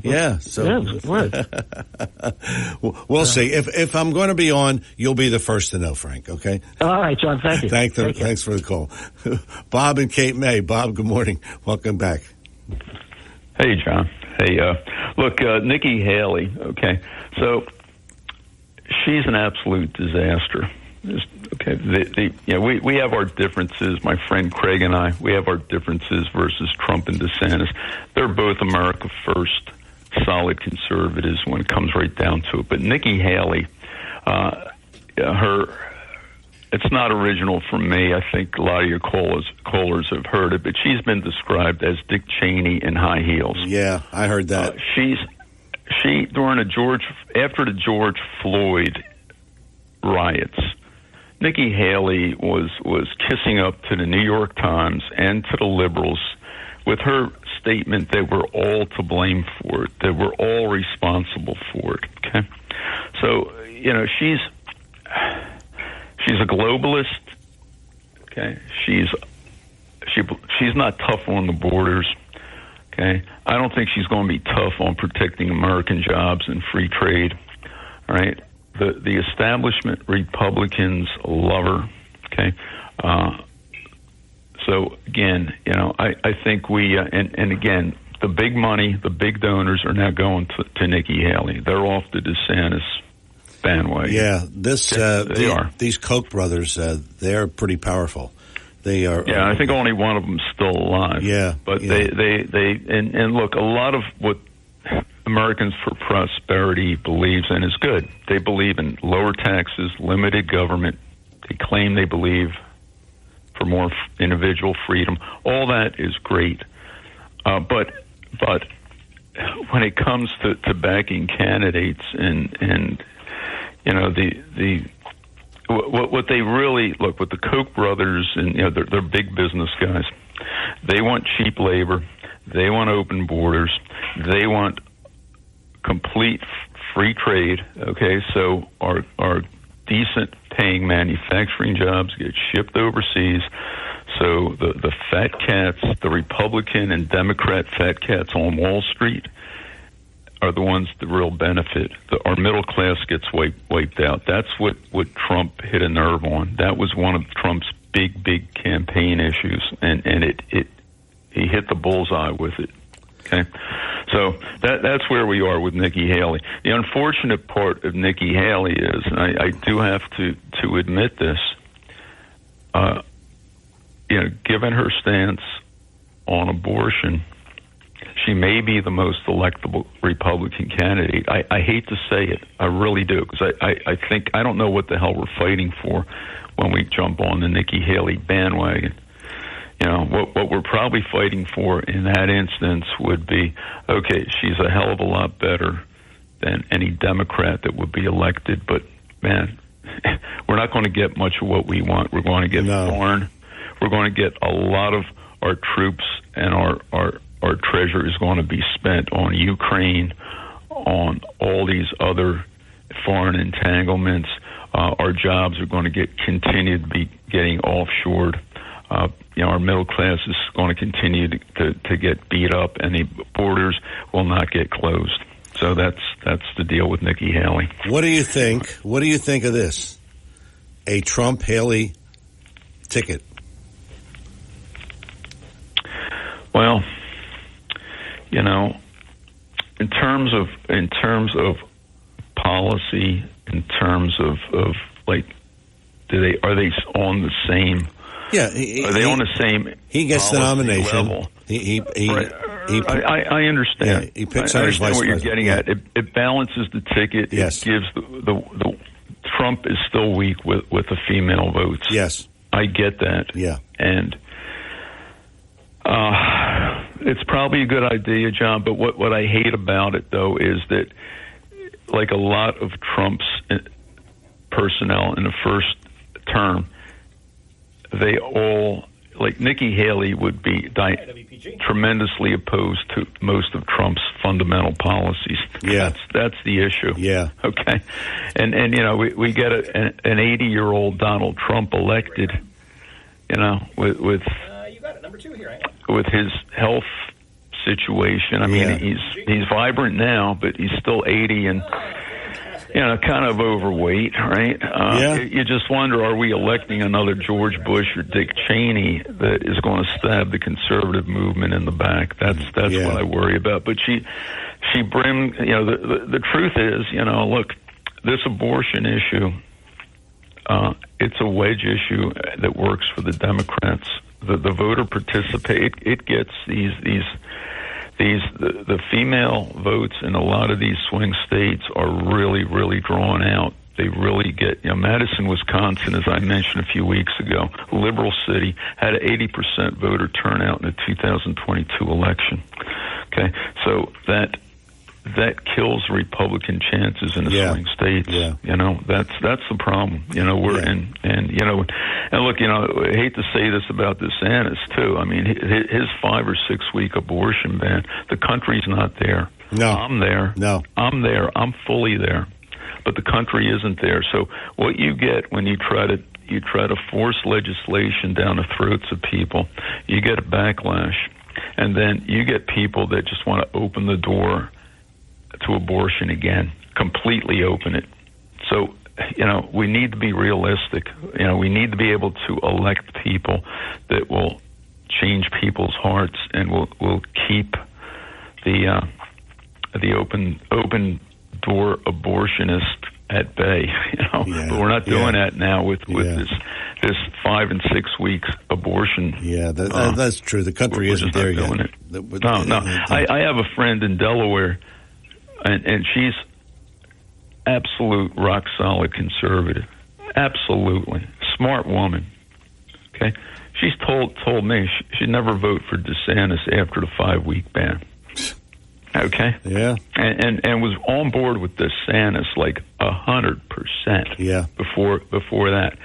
So, you know, that's just the reality of it, okay? We can't force people's hearts and minds to change through legislation. We need an awakening, a religious awakening. You can't legislate it. That's right. That's right. Can't legislate morality. No. Absolutely. Right. Bob, thanks for the call. Appreciate it. Talk with a Purpose is the show. Saturdays 9 till noon, WPG Talk Radio 95.5. I'm John DeMasi. We'll talk to, after the break, George, then Mary, and then Craig. And maybe you at 609-407-1450. Coming back with more Talk with a Purpose in just a moment. When it comes to you and your family's financial wellness, there are so many things to talk about. We could go on forever. To help guide you along the way, Joe Yakovich has written a book called The Heart of Your Money, Inspiration for Financial Wellness. In the book, Joe talks about longevity, inflation, retirement surprises, and many other topics. For your free copy of The Heart of Your Money, call the office of Joe Yakovich at JML Financial at 856-751-1771 or email Joe at jyakovich@brokersifs.com. For over 37 years, Joe Yakovich has been helping families throughout the area navigate the difficulties of a sound financial plan. You'll find Joe's approach to be different and not just the cookie-cutter methods that are prevalent in today's world. The path to your financial wellness and or retirement starts with a call to Joe Yakovich at JML Financial Group. 856-751-1771. 856-751-1771. Or email Joe at jyakovich@brokersifs.com. Joe Yakovich is registered with and securities and investment advisory services are offered through Brokers International Financial Services, LLC. Member SIPC. Brokers International Financial Services, LLC is not an affiliated company. Your WPG Atlantic City Electric AccuWeather forecast for South Jersey. This afternoon, it's going to be mostly cloudy, but mild, high 64. Mild with periods of rain tonight, low 49. Occasional rain and drizzle tomorrow, high 59 to wrap the weekend. Come Monday, we've got times of clouds and sun, the high 54. Clouds and sun on Tuesday, start of noticeably chillier weather, high 48. I'm AccuWeather's Ruth O'Brien on WPG Talk Radio 95.5. Back here on Talk with a Purpose. If you want to listen to any of our shows at any time, you can. That's right. It's called On Demand, the radio version. All you do is Google John DeMasi Podcasts, and all of the shows come up. 201. Boy, that's a lot of shows.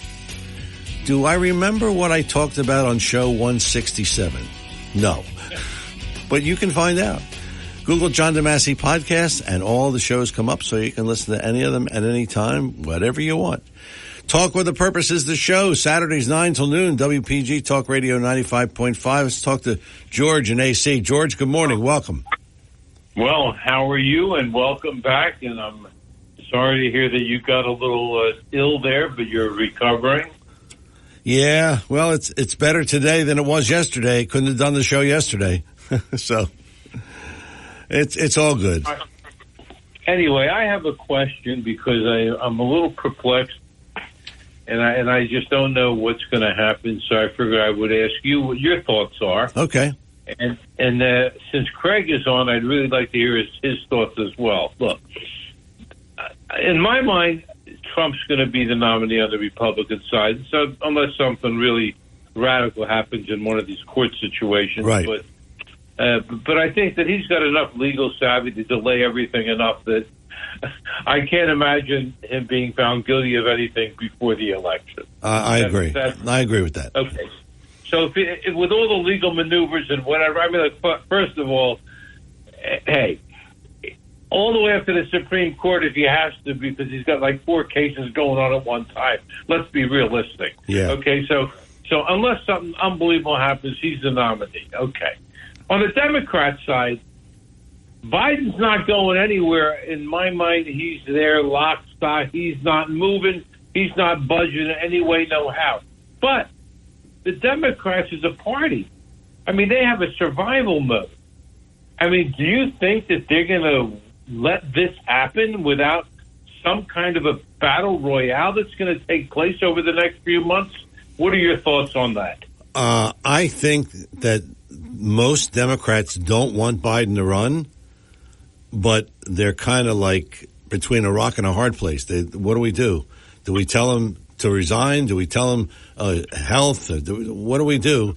And will he do it? And if he doesn't, then they're stuck. And I think they're concerned that they're going to lose the election. So this is what I'm saying. Yeah, I don't. But I don't think they're going to, like, if it comes down to, Joe, you got to drop out. I don't think they've got the guts enough to do that. So I think they're going to let him ride it out. That's what and maybe as a mob family, they have enough on enough people that, I mean, that's a factor too. Yeah. I mean, it's not like this happened overnight with the Bidens, you know? Yeah. All right, have a good day. You too, George. Thanks for the call. Mary in Marlton. Mary, good morning. Welcome to Talk with a Purpose. Good morning. I would like to encourage people to watch the interview of Marjorie Taylor Greene with Tucker Carlson, and it highlights just how dire the situation is. I really can't. I don't think people can afford to be glib right now. And I mean, it really is this serious when you listen to the conversation. Well, can you give us like a summary of what was in this interview? Well, she describes what's actually happening in Washington, D.C., how she has been mischaracterized, how she's risked everything, including her health, her future, even her life, the possibility of being canceled over speaking the truth. If we look back over the last couple of years, our parks were closed. You could be arrested if you took your child outside to play. We found out that the masks didn't work. We found out that the shots were meaningless except to make money for Big Pharma. We were told that unless you agreed that there was more than two genders, you could possibly lose your job, and you were going to be reprogrammed at work and at school to start believing this way, that there's a lack of moral conscience. There are people in government who will do anything to remain in government, and they don't believe in a heaven or a hell. They don't believe there's a power greater than themselves, so they'll just say anything that comes to mind for a narcissist to stay in power. And she gives more specific instances. She speaks about bills that have come up, for instance, funding Ukraine at the expense of the United States, that we think borders should be closed in Israel. Well, they think borders should be closed in Israel in Congress, yet they won't even admit that the border is open in the United States of America. So again, I don't remember all the specifics, but those are just the things that come to mind for me. And when we see that people like her, she was just a woman who had a business she bought from her parents, have risked every single thing in their life. Also, people like Charlie Kirk, Thomas Sowell, Nigel Farage, Jordan Peterson. I could go on and on. These happen to be Christian people. I believe they're all Christians. Maybe there's a Jewish person in there. I'm not sure. But they're all Christian people who have a conscience. They know the 10 Commandments. They try to the best of their ability to live by those 10 Commandments. And so to risk everything because you believe you have a conscience that says, I have to do the right thing. And we can look back in history when people did this. The Christians were thrown to in the arena to be eaten by lions because of what they believed. So I really would encourage people. Her demeanor was just impeccable. Tucker asked her tough questions, and she didn't shy away from anything. So again, the interview with Marjorie Taylor Greene that was done by Tucker Carlson. My final point is, for anybody who's a Christian and is standing up for Israel, stand up for Christians around the world. There's genocide happening everywhere to Christians as well. And when we see what's happening in the United States of America, when they closed down our churches and priests were being arrested if they distributed communion out in the parking lot, these are really serious infringements on our rights. Our beaches were closed, and yet people have such short memories, especially in New Jersey, because they pretty much voted all the same people back in power.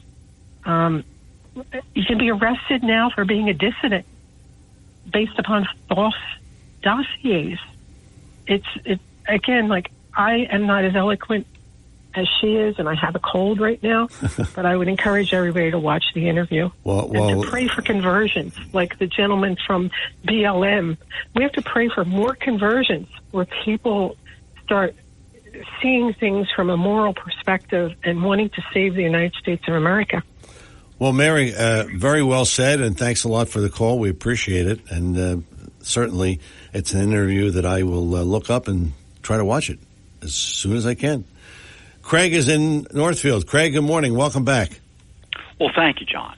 And what a great call that was. Yes, it was. And for those people that don't know, most of the people that were on the Constitution, they were chased down like dogs. They were bankrupt. So, you look at the guy with MyPillow. Look how these people have been attacked. Yeah. Look at Elon Musk this past week. Disney came after him and said, we're not advertising. That is a financial espionage to what's being going on there. But I do want to talk about, because we had two people mention my name. Nikki Haley, let's talk about her real quick. Donald J. Trump supported the lieutenant governor, who is now the governor of her state. And the only way that he could be governor was to get Nikki out of that state. So Donald Trump, because the lieutenant governor gave Donald Trump a lot of support. Nikki Haley supported Marco Rubio, if anybody recalls. And to this day, Nikki Haley does not support Donald J. Trump. Okay, but the point being is that Donald Trump says, well, I'll get her out of there. I got just the job for her. What do you think he gave her? He gave her that UN job, right? Yes. So now let's talk about people. Everybody says how smart she was. No. The only job you have at the UN is to raise your hand, okay, to what the president told you to. Yeah. So she took direct orders from Donald J. Trump. Yeah. And so when we get back to that January 6th thing, and I do want to say this, the other call, I forgot what he was talking about, but on the January 6th thing, if you remember, anybody with an Indian dress, did you see that guy with the Indian head thing and the spear and all? Well, not the spear, but the American flag. Well, now you got it on video since the January 6th tapes have been released, by Johnson, that the police allowed him to walk out of the Capitol building, and gone. And he was being interviewed. They just let you out? He goes, yeah, I didn't do anything. They just let me go. So, this goes back to what we're talking about here. And that woman that was just on, again, from Marlton, I just want to say, she mentioned Jordan Peterson from Canada, the psychologist. And for those people that don't know, they are actually making him go back to a retraining camp mentally. Here's one of the most brilliant psychiatrists, or psychologists in the world, and because he doesn't come up with that narrative, in my opinion, the Disney narrative, the BlackRock, the Vanguard narrative, then that's where you see we have the problems. And if anybody recalls, John, you weren't here, but, down in San Francisco, they cleaned up all the street for Chi, and they didn't put the American flags down the street. Newsom put the Chinese flags down the street. And so during that meeting, there was BlackRock and Vanguard, and they actually told Chi how it was going to run. And for those people that don't know, Chi backed up a little bit. He came to California with his tin cup because guess what? China's not doing so well right now. And so be careful. We're going to be okay. Donald Trump, is the leader. Nikki Haley is never going to touch Donald Trump. She's getting all that money right now. Don't forget, she sits on the board of Boeing, I believe. Oh, that's nice. Did I need to say any more than that with those helicopters? No, you don't. Okay, you know what those war machines are. Oh. See, that was the first thing she did was when she got done at the UN, right there, she was on the board of, you know what kind of money that is? Oh, I know very well. Right. So, listen, we got a lot of people. They're talking about the draft. Right now, Russia, for those people who don't know, they're bringing 170,000 more people into their army right now. That's Putin talking right now. Yeah. Nikki Haley would like that same thing. Don't forget, she's a Bush warmonger. George W. Bush, the second Bush president, he visited those hospitals, as he should, because he created all those memes of those people that lost their limbs. Mm-hmm. How many wars and limbs did occur during Donald J. Trump, Seth Grossman? We got to protect our youth. We can't have our kids come back into this country, without arms and legs and to be psychologically destroyed. That's right. I'll leave you with that. That's right. Thanks, Craig, for the call. Yeah, that's a sobering thought, but it's true. Talk with a Purpose is the show, Saturdays 9 till noon, WPG Talk Radio 95.5. I'm John DeMasi. We are coming back. Let's see. We have a couple of minutes left of hour number 2. We'll wrap that up, and we'll talk to Tom in AC. Maybe we'll talk to you at 609-407-1450. Back with more Talk with a Purpose after these words. Joe Yakovich is registered with and securities and investment advisory services are offered through Brokers International Financial Services, LLC, member SIPC. Brokers International Financial Services, LLC is not an affiliated company. When it comes to you and your family's financial wellness, there are so many things to talk about. We could go on forever. To help guide you along the way, Joe Yakovich has written a book called The Heart of Your Money, Inspiration for Financial Wellness. In the book, Joe talks about longevity, inflation, retirement surprises, and many other topics.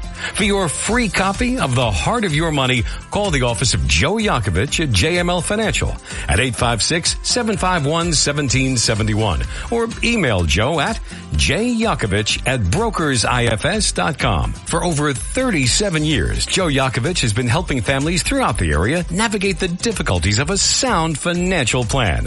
You'll find Joe's approach to be different and not just the cookie-cutter methods that are prevalent in today's world. The path to your financial wellness and or retirement starts with a call to Joe Yakovich at JML Financial Group. 856-751-1771. 856-751-1771. Or email Joe at jyakovich@brokersifs.com. And we're back here on Talk with a Purpose. 609-407-1450 is our number here in the studio. Let's talk to Tom in AC. Tom, good morning. Welcome to Talk with a Purpose. Hi, John. Welcome back. Thank you. And I just want to preface by saying I'm a long-time listener, but I don't believe I've ever called your show. I like to listen, and I don't like my voice. So, and my name is Tom Dedato, and I live in Bungalow Park of Atlantic City. Your upcoming show this hour, that's why I tried to get in before, is very important. There is an overpopulation of feral cats loose in Atlantic City through no fault of their own. They're from back in the COVID days where people had pets and then they couldn't afford them and they just let them out. And you can't get any help from the Highness Levinson, because he has a hatred of feral cats. He said it on your show. He spoke about it on other shows. I'm involved in my neighborhood. I have about 13 to 15 feral cats that I provide for. And I used Jane Iberson's Animal Network. She's called in on your show. You had a segment with her talking with Levinson, and he even admitted he's supposed to be an animal lover. You hear the dogs bark in the background, all this other stuff. It's the feral cats that need help. They're the lesser of all God's creatures, for God's sakes. They didn't ask to be put on this earth and live in Atlantic City or any place else. It's all over the place. The whole Atlantic County, there are areas where there's all these feral cats, and they're starving to death out there. I will not call animal control because they capture them and they kill them. I don't believe in that. I'm a Christian. I believe I have to answer to God. And I'm going to do all I can for my fellow human beings and animals. And I've been doing this since 2014. And I had to have a hip replaced in 2019. And what am I going to do with all these cats?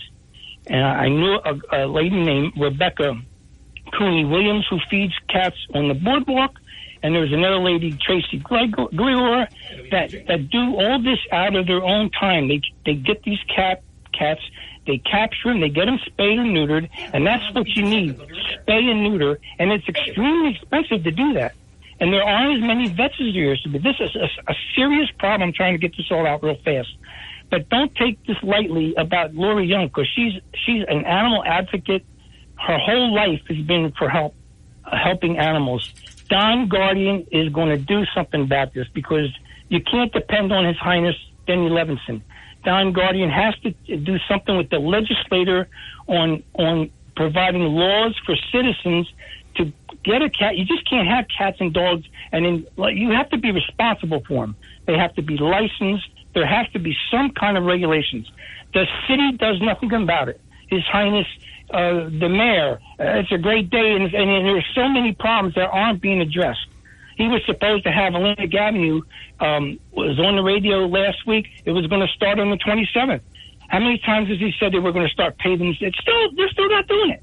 So, I mean, you can't depend on the local government of Mayor Small. It's a disgrace. How big? I've been here 69 years. I've been here, born and bred in Atlantic City, and I've never seen it in the condition that it's in now. How big is the problem, though? How many cats would you figure?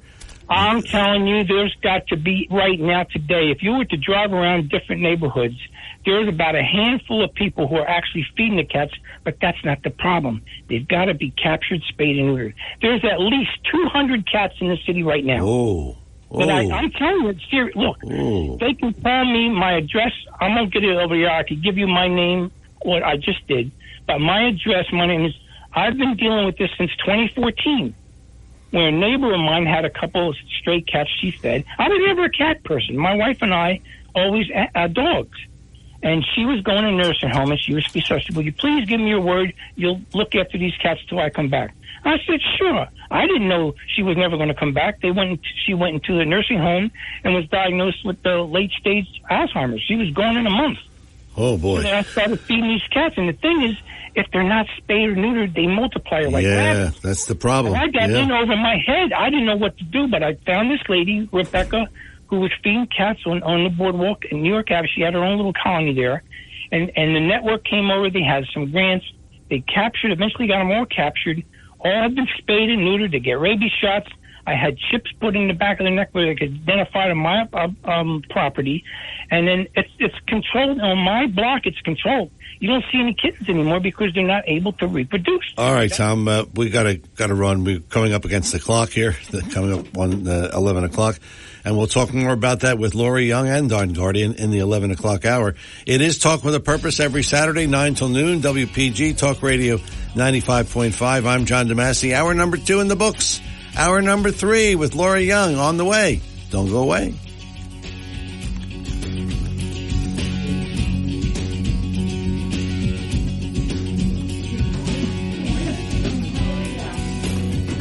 Am I in your way?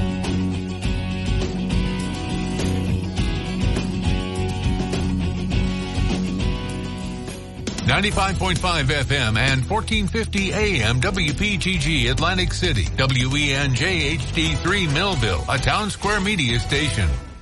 WPG Talk Radio 95.5 presents Talk with a Purpose. Join the conversation by calling 609-407-1450. Now, the host of Talk with a Purpose, John DeMasi. Hour number 3, Talk with a Purpose every Saturday, 9 till noon, WPG Talk Radio 95.5. And as the man said, I'm John DeMasi. Good to have her with us, and we welcome her into the show. Lori Young, who I guess you're an animal advocate? Is that what you would be called? Yeah, well, an animal advocate, activist, just trying to do humane things for pets. Okay, all right. As many of us are. Okay. Or should be. So I have a list in front of me here of what the costs are. Mm-hmm. And we're told that maybe you want the county to pay for this. No, that's but that's not what you really want. What do you want the county to do? Because as you said when you were on, when Don Guardian was on, we don't have an animal neutering program. So what do you want the county to do? Well, the county, we are already paying, John. You know, we all pay high taxes, and you live in Ann Arbor. Hello, Brigantine. I won't even go there with Brigantine. Yeah, no, don't go there because I won't go there. That's a sore spot. Oh, I'll tell you, even me. I lived in Atlantic City for 22 years. My taxes went from $6,000 to $8,000 to $10,000. So then when I moved onto the mainland, I'm paying $12,000-13,000 a year in taxes. Whoa. I hear, yes. See, so and the bottom line is, I don't mind, John. We don't mind being, residents of Atlantic County, paying for the schools, paying for the police, paying for the firemen. So very, very important, and everything else. You know, the DPW, trash, or whatever. But I think many of the listeners do not understand, and I'm a taxpayer. I do not want my taxes to go up for anything that's implemented that we have to pay extra for. We're already paying over the top. We already pay as residents of Atlantic County. We already pay for the Atlantic County Animal Shelter. We pay for this.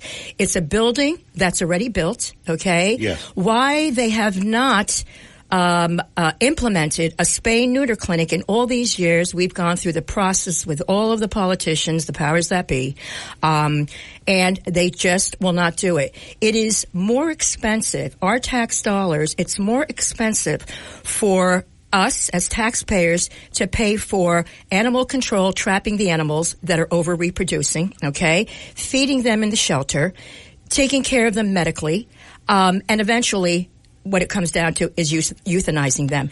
It's twice as much as spaying and neutering. So why Atlantic County hasn't done this is beyond myself and many other people that maybe are not animal lovers. And many people are not. I understand that. Okay, but let me understand this now.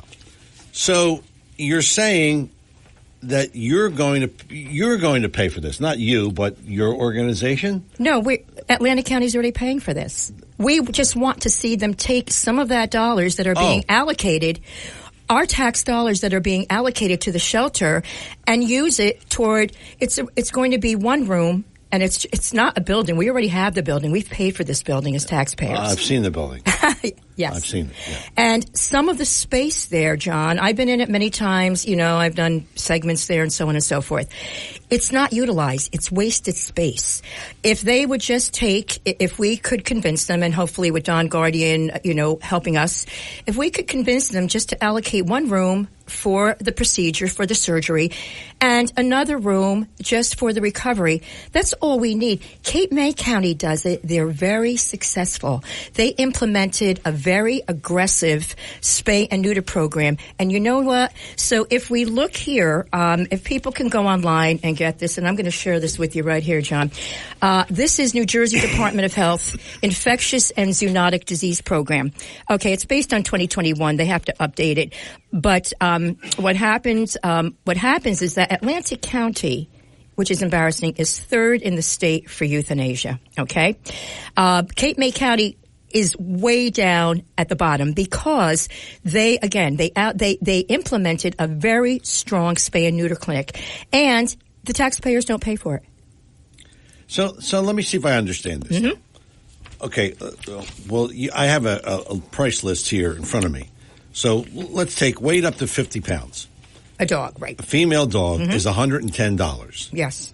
Now, you're saying that we should take the money that is allocated to the shelter and just put that money towards this. Well, is that what you're... It's not going... Yeah, it's not going... Here's the thing, okay? So we have a weight up to 50 pounds, 110. People can't afford that. We have a weight 51 to 80 pounds. For a female dog, 147. And the weight of 81 pounds to 99 pounds. Now, this is, again, Humane Society of Atlantic County. They do a great job also. That's $181. People don't have the money to pay for that. We've already allocated money toward this, okay?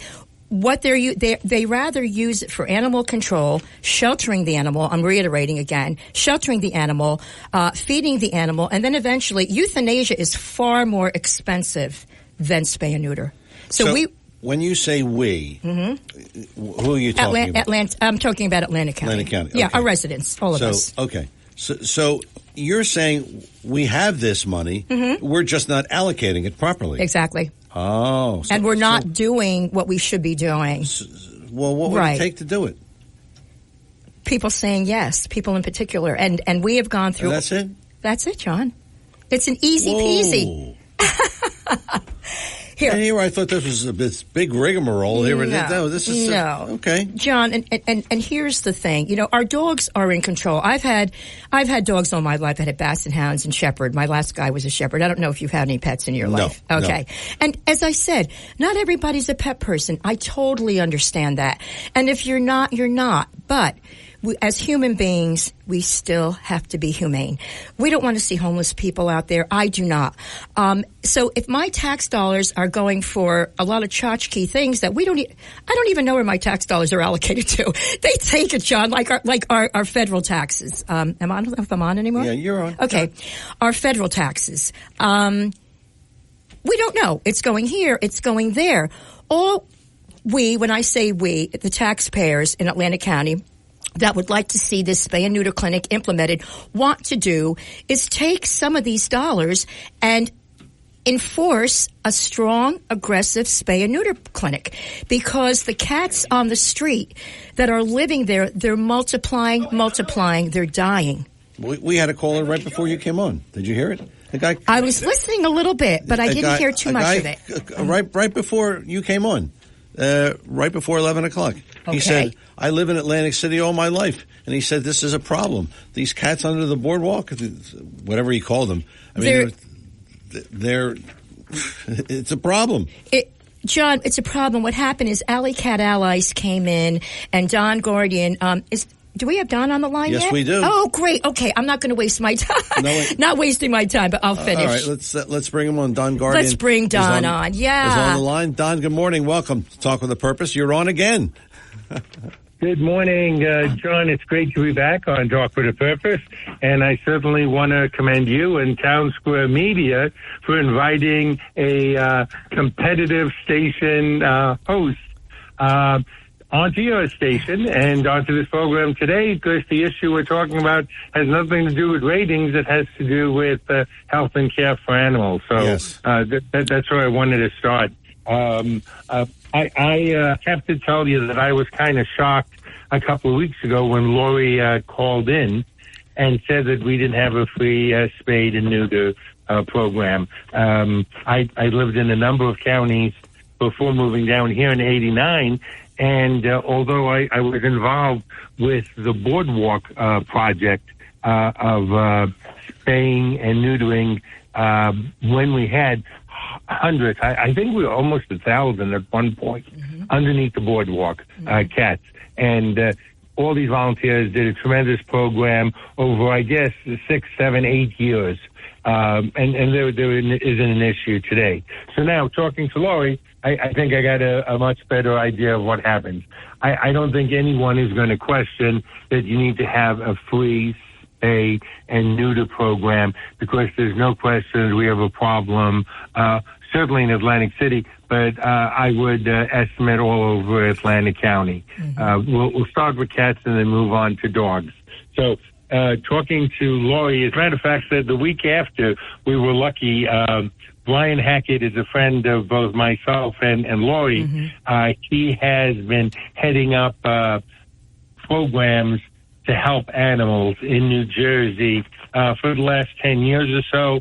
And Brian is the guy that's in Trenton every time I'm there. Whenever there is any legislation that he's pushing to help animals, he's there, and he brings 40, 50 people to make sure there's no legislator that gets to their meeting without first hearing for what he has to say. So Brian came down. It's the first time I was able to talk to Brian and Lori. You pretty much covered the issue in the last 10 minutes, is that there's no issue here. We need to have a location and a funding so we can do this. I did have the opportunity through Lori to contact Judy Davis. She is the one who runs the Cape May program. And I mentioned her only because, when you're starting something, you should always look at best practices of other people. And I think just about everyone says Cape May is a real good county to look at what they do. And what they do is indeed every Thursday they have a nonprofit organization and they provide the funding to spay and neuter cats. Now for dogs, because of their size and the amount of time that it takes for a dog to get spayed and or neutered, and then the recovery time, they don't do it at the clinic. They actually provide the funding to send them to private offices to receive the practice.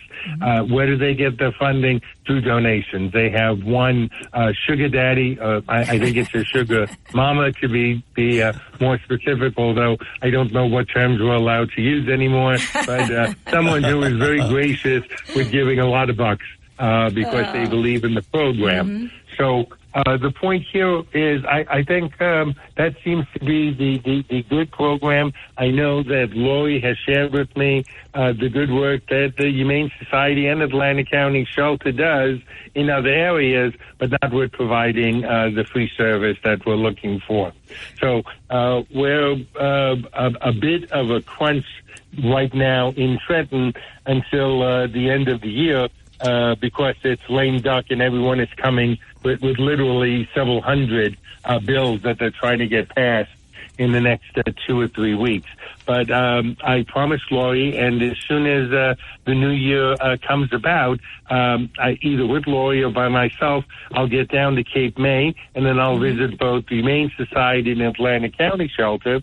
I think the issue right now is, for me, is how much is it going to cost? What do you think the need is to start a program every Thursday to provide free spay and neutering? And then how do we get the animals, the cats in this case, to the location to be able to do that? I think in the next week or 2, 3 weeks, we'll find out what that cost is, and then we'll go ahead and get some funding. Where do I think the money can come from? Not anymore from tax dollars, at least not from the individual property tax owner. But I think we'll be asking either the Humane Society shelter or the Atlantic County shelter to give us the space that we need for. Yeah, that's what Lori was saying. Yeah, she was saying that. Right, services. Yeah. Yes. And I think there's a couple of different programs. One is, I talked to my good friend who seems to be in the most knowledgeable in finding grants. And he is personally now looking at it. Really takes him a couple of days before he finds out if there's money there. Number two is the governor has a discretionary fund. Every governor has it. It's substantial because Vince Palestine and myself, Claire Swift, have a working relationship with the governor, and we meet with his staff on a monthly basis. This is certainly going to be the topic there to find out if we get some funding for a year to be able to provide this service. And then I think with Lori, working with some of our businesses here in Atlantic City in particular, and our gaming properties, is to have a fundraiser for a couple of purposes. One, to make sure people are aware of the need, and two, to give people the opportunity to be able to contribute to being able, even if they're only going to spay or neuter one animal, it certainly is going to be a help there. And I think long term, especially with Lori's commitment to helping animals all over, everywhere, but specifically in Atlantic County, I think this is doable for all of us. It's just a crime that we haven't addressed it so far. And then I think right with this, I haven't even talked to Lori about this, but I think the next thing is we need to find the funding so that we become a no-kill shelter. Absolutely. I mean, I understand there's some animals that we're just not going to be able to find homes for, but whatever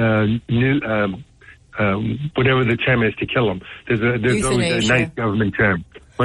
Euthanasia. Euthanasia. Yes, I know. Government is great. Whenever it's really bad, they come up with another term so it doesn't sound like what they're really doing. Yeah, that's right. Yes, euthanizing sounds so healthy and humane. That's what we want to do. Yeah. So, I know. I'm sorry for being sarcastic. Don, you mentioned finding the money, but according to Lori, the money is already there. Mm-hmm. You just have to reallocate it to somewhere else. Right. Is that possible?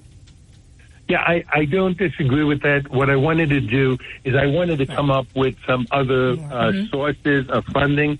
So when we meet with the county and some of the commissioners, we're not just another individual calling with a handout saying, give us money or reallocate other money. Right. Let's see what we can bring to them, and then let's see what they can put in the pot.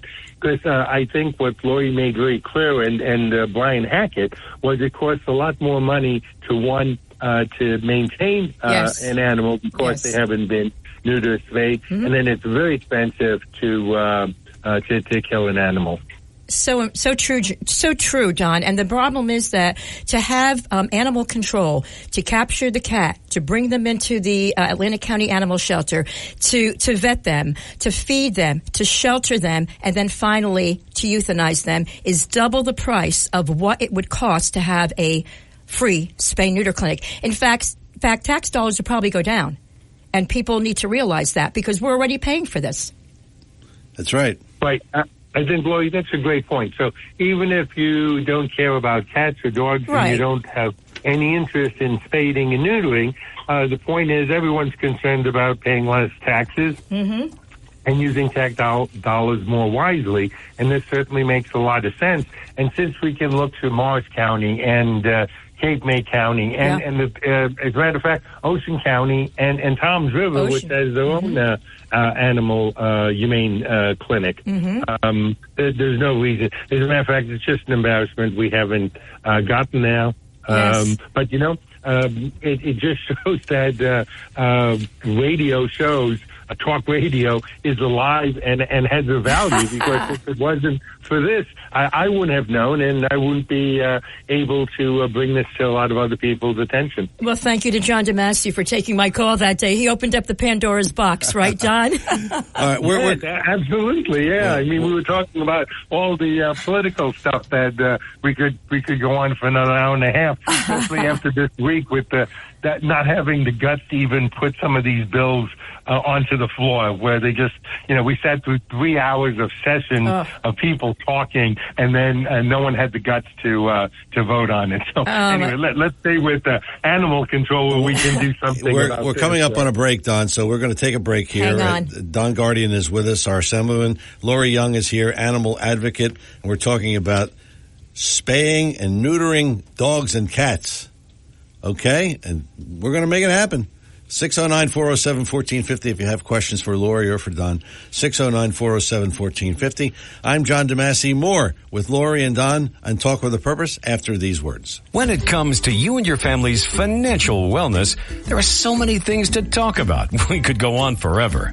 To help guide you along the way, Joe Yakovich has written a book called The Heart of Your Money, Inspiration for Financial Wellness. In the book, Joe talks about longevity, inflation, retirement surprises, and many other topics. For your free copy of The Heart of Your Money, call the office of Joe Yakovich at JML Financial at 856-751-1771 or email Joe at jyakovich@brokersifs.com. For over 37 years, Joe Yakovich has been helping families throughout the area navigate the difficulties of a sound financial plan. You'll find Joe's approach to be different and not just the cookie-cutter methods that are prevalent in today's world. The path to your financial wellness and or retirement starts with a call to Joe Yakovich at JML Financial Group. 856-751-1771. 856-751-1771. Or email Joe at jyakovich@brokersifs.com. Joe Yakovich is registered with and securities and investment advisory services are offered through Brokers International Financial Services, LLC. Member SIPC. Brokers International Financial Services, LLC is not an affiliated company. Holiday gift baskets and fruit baskets galore. That's what you'll find at B.F. Mazzio. B.F. Mazzio, best of the press for gift baskets 9 years in a row, has the perfect way to celebrate the holidays for friends and family far and wide. Go to bfmazzio.com for a complete selection. Plus, there's a variety of holiday sides. You do the meal, we'll do the rest. That's the motto of B.F. Mazzio. B.F. Mazzio, 601 New Road, Northfield, and always online at bfmazzio.com. Happy holidays from B.F. Mazzio. We are back here on Talk with a Purpose, 609-407-1450, our number here in the studio.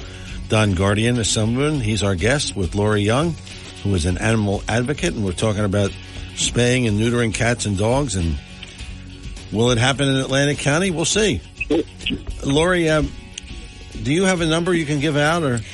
Yeah, I'll just give I'll give my my personal number. Here we go, because it's okay. It's worth it. It is 609-334-6051. I don't call myself often, John, so sometimes we don't remember.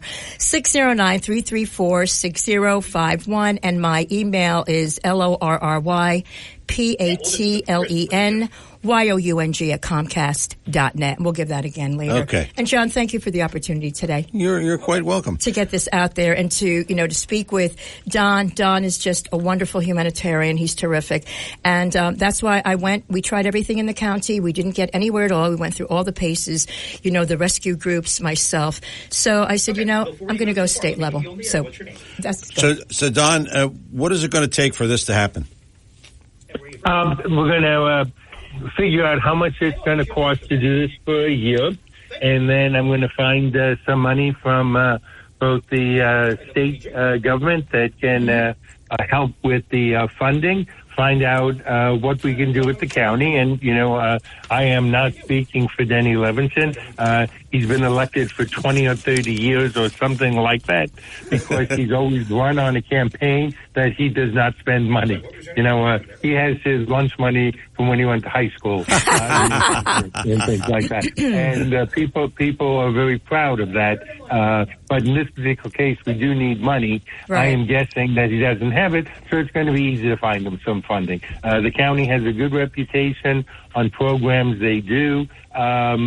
So we're going to do that, and then we're going to do some fundraising long term. So I think that just makes sense, and it'll help Lori not just with this, but all the other causes that she's concerned with. We're trying to take care of horses during the winter season, or finding homes, or I'm sure that there's a list of items there. So I think that's from our part. For me, by the way, our legislative office number is 609, and it's 677-8266. It's a 677-8266. Now, Senator Vince Palestina, Assemblyman Claire Swift, and myself all operate out of this same number. We have the same staff. That's why we feel that we're very effective. And, if you're calling and English is a second language, our staff speaks Spanish and Hindi and Pakistani and Bangladesh and Mandarin, and I may be leaving out one or two, but we're very good at making you feel comfortable, and we're located both in Egg Harbor Township as well as right on Atlantic Avenue. So if someone wants to call on some other issue, that's great too. But today, I wanted to concentrate with Lori on a very simple issue. Let's figure out how we can get a spay clinic. Let's make sure that we can get it opened every week, that it's easy to get to, and that we have the funding. And obviously, I need to rely on Lori to find out whether we set up a nonprofit or whether we tap into Cape May, seeing if they're interested. And then I'm assuming Lori has great contacts with some of the medical staff that we're going to need. The veterinarians, that's a toughie because... Okay, we got a lot of folks who want to talk to Lori and Don. Lucia in Galloway. Lucia, good morning. You're on Talk with a Purpose. Lori Young and Don Guardia. Hi, Lucia. Thank you for calling. Good morning. Good morning. Good morning. I have been listening to everything that you've been saying here, and I've been doing cat rescue for over 20 years. I use the Spay and Neuter Clinic at the Humane Society in Atlantic County. They're fabulous. They do a wonderful service for the county, and I couldn't say enough good things about them. So about additional spay and neuter, absolutely, we need more. We need more. We need cheaper. We need more accessible. We need more often. We need all of that. I quite agree with that. But I think we also need to look at what happens after you spay and neuter these animals. I work with cats exclusively. I don't do TNR because I don't see the benefit of releasing a cat onto the streets back where it came from in Atlantic City to fend for itself. So I'm just asking that we extend what your program is thinking about into what do we do with these cats or dogs after they're spayed and neutered. It's just not workable to just return them to back to where they came from. A shelter that is no kill is going to fill up. You're not going to have enough room for all of the cats that can't go back on the street. So have you thought about that? Do you have any insight into that? Yes, Lucia, thank you for calling, and you have a great reputation as far as rescue. Yes, I mean, I feel, here's an example, okay? I was in a doctor's office the other day. The technician said, we were talking about spay and neuter. She was a technician in South Carolina in a cat shelter. She said they had such an overpopulation in cats. I'm just centering on cats now because many dogs have the same issue, but they're more in a controlled situation. But the cats are not, as you know, Lucia. The bottom line was that they implemented an extremely aggressive spay and neuter clinic. Within a year and a half, they shut down the clinic because they didn't have enough cats coming in. As an outcome of, now, she told me that I wasn't stunned because I know we may not see the decline in the population right away, but I believe within 2 to 3 years, we're going to see it. There are not going to be that many cats on the street after spaying and neuter to return. You know, we can do something as far as having an aggressive adoption program. And that's what I think we can do. I think there are a lot of solutions out there because there are many rescuers out there like you, and they find homes. I have people calling me all the time. I'd like to take a rescue cat. What do I do?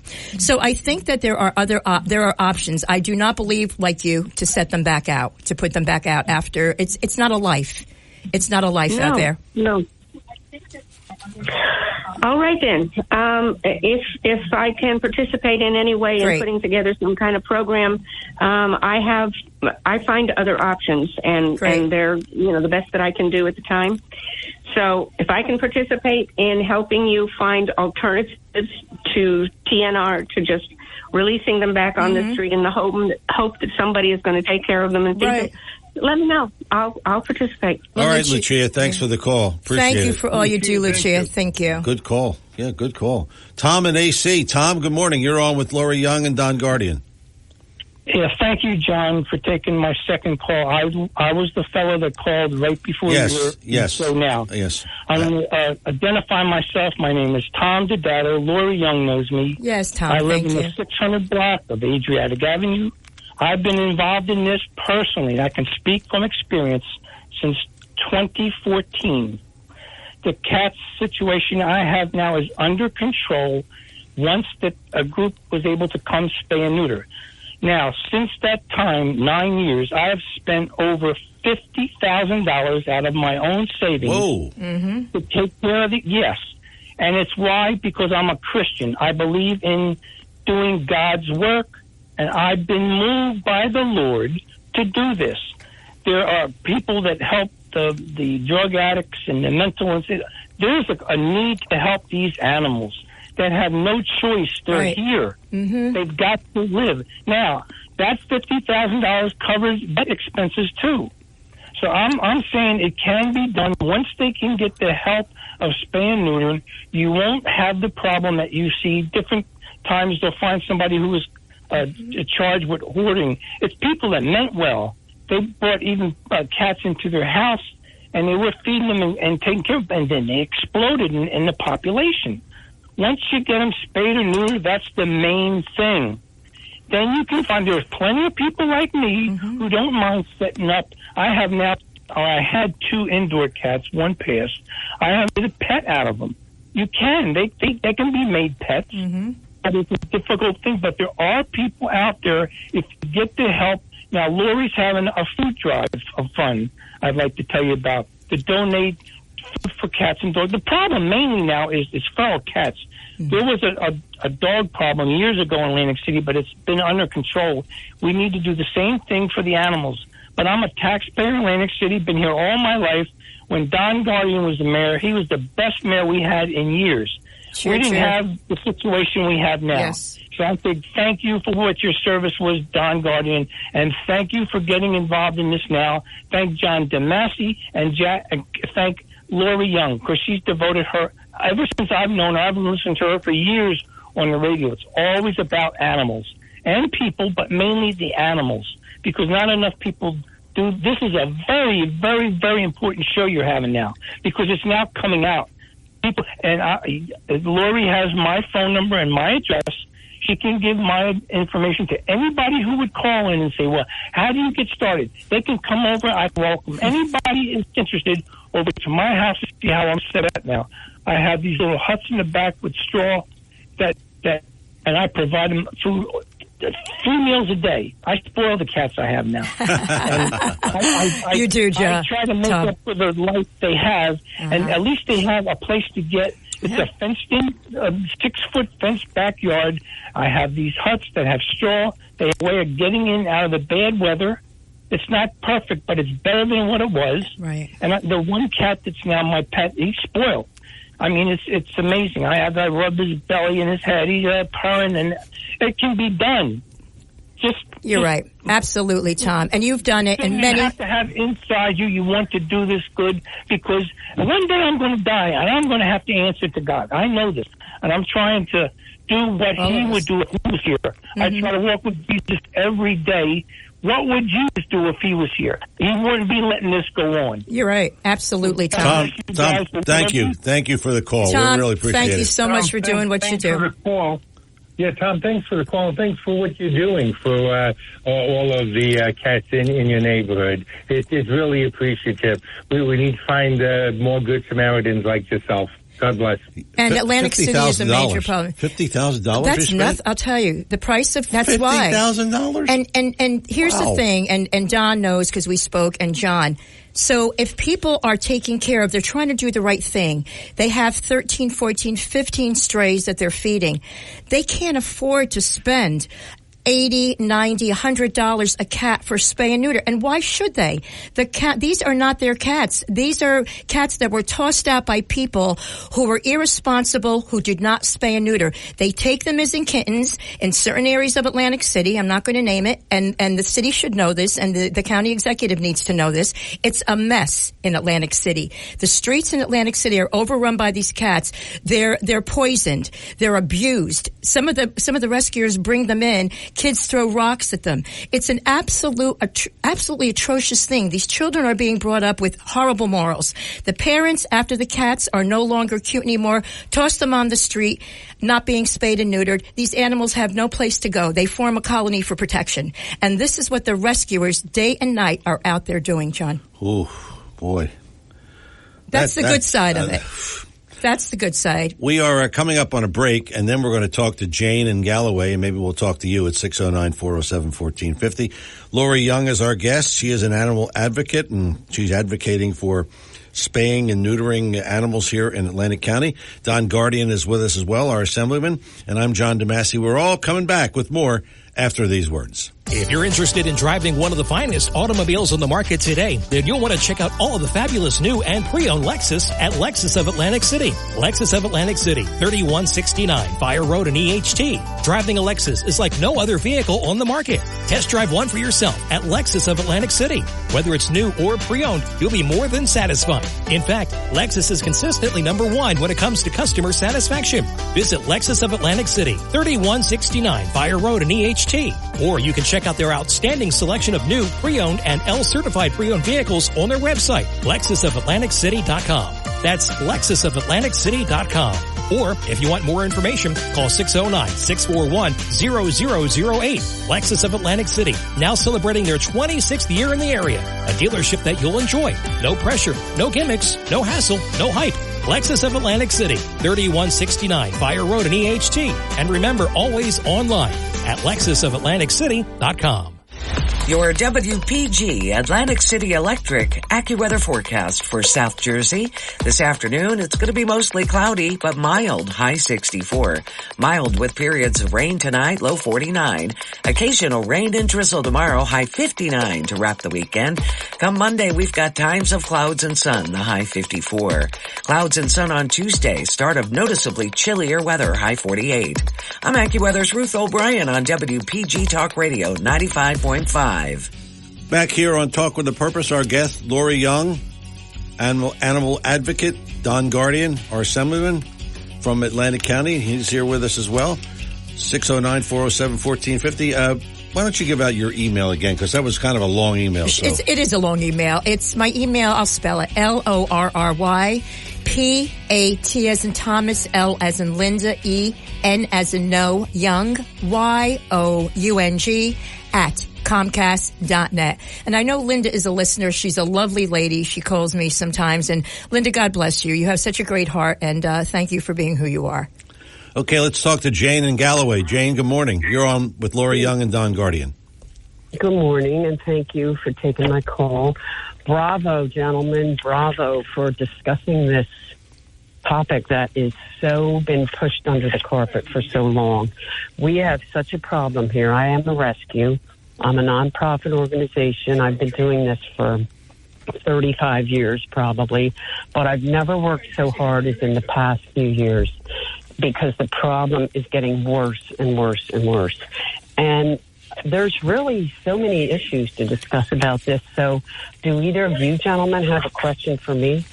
Because I'm out there every single day, and I know exactly what's going on out there. Why don't you tell us, Jane? Tell us what you see on a day-to-day basis. Well, first of all, I understand Lucia's point of, TNR. But remember, when Don was mayor, he worked with Alley Cat Allies, yes, and they were a very big advocate for the TNR program. In fact, they are the ones, along with the Humane Society, that implemented the Saving the Boardwalk Cats, and that was a TNR program. Yeah, TNR to us means that you're trapping, neutering, releasing, but you are monitoring. You're going to make sure that colony is being taken care of. So you're going to make sure they're fed, they have vet care, and most feral cats don't want to live inside. They're going to be miserable. They're happy there. We want to stop the reproduction, and that is what the TNR program is basically. Stop all these animals from reproducing. So it's a very good program. Yes, I see the pros and cons of it. I understand where people don't agree with it. But the big problem is we get calls every day of people. I've called the shelters. It's expensive to get fixed. A cat showed up. I want to save it. Oh. They have to live with their decision of what they do with these animals. Mm-hmm. Do they want animal control to take it to the county shelter? They know that maybe it won't survive, especially if it's not very friendly. So if people have a free spay-neuter clinic, you get this 1 or 2 cats, you're taking care of them, they're your outside cats, you provide them shelter, mm-hmm. Everybody's happy. There's options. Now, there's options. They're getting answers that are costing them a lot of money. You have to bring it here. You have to find somebody to trap it, get it to the vet. Yeah, there's all these things have to be put into play. If they're not getting the right information from the right people, they just continue to feed and feel like this is the best I can do. Mm-hmm. The next year, there's another 12 cats there. Don, your input? We have got to stop this. We have got to stop this. People are not knowing how to go about to manage these problems. And really, our county officials have to have programs that they're knowledgeable about to tell these people. I'm amazed at how many officials that work for Atlantic County had no idea we didn't have a spay-neuter clinic at the county shelter. Mm-hmm. They just assumed we did. This is I don't have any idea. No, but you're not supposed to know, John, because you're not but no, but people should know. Everybody should know. Don, can you interject here what you told me that you were so unaware? And Don is our, an assemblyman, state. Is Don with us? Don. Is Don there? Should be. Don? We may have lost Don. Wait, I hope did we lose Don? Yeah, apparently. We lost him. Okay. Okay. All right, Jane, thanks for the call. We appreciate it. Okay, we have another. Ann is in Mays Landing. Ann, you're on with Lori Young. Hi, Ann. Welcome. Thanks for calling. Hello? I don't think we're getting anybody. Should be there. Ann? Hello? Hello, Ann. Hi. Thank you for calling. This is Tony. Oh, hi, Tony. Oh. Hi. Thanks for calling. Hi. Yeah, I just wanted to put my little information in about how it's been out here in Atlantic City with the cats. I'm a homeowner. I live in the west side of Atlantic City, and I take care of a colony of 35 feral and stray cats. Mm.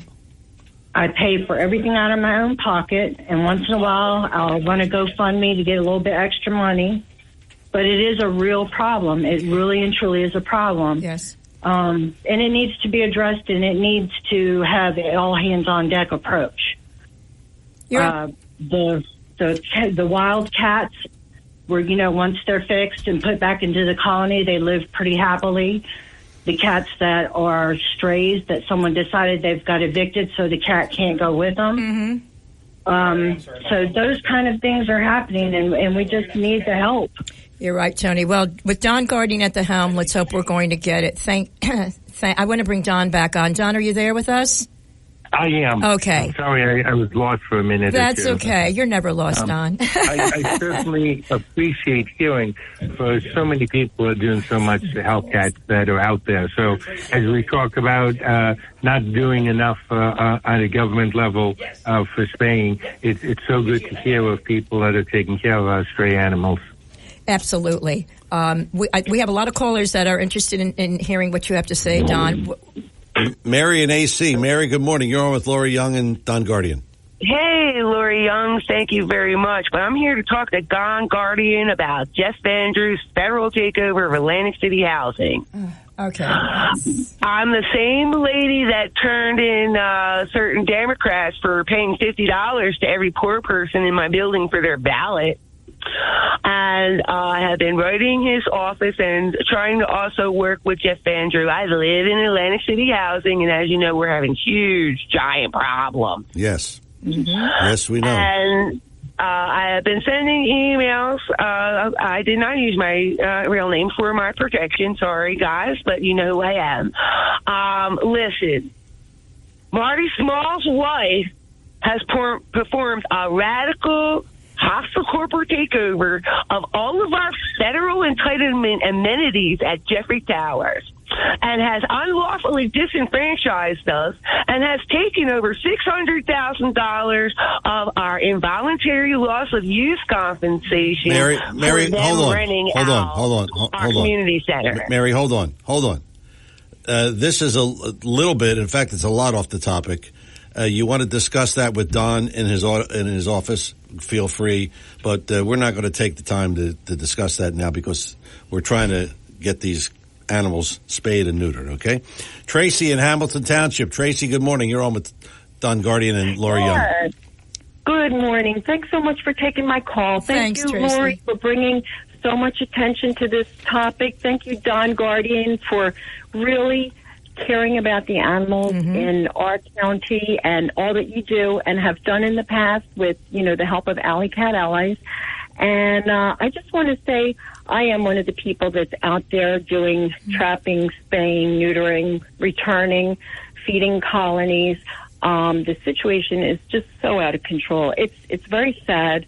There are a lot of people in the neighborhoods that care, and it's very upsetting for them. It's a quality of life issue. Nobody wants to see cats rummaging through garbage. And, if you don't live in the city, you don't see what's happening. Once you start driving in the neighborhoods, and the ones that get hit the most and the hardest are the poor neighborhoods, because nobody cares about those neighborhoods.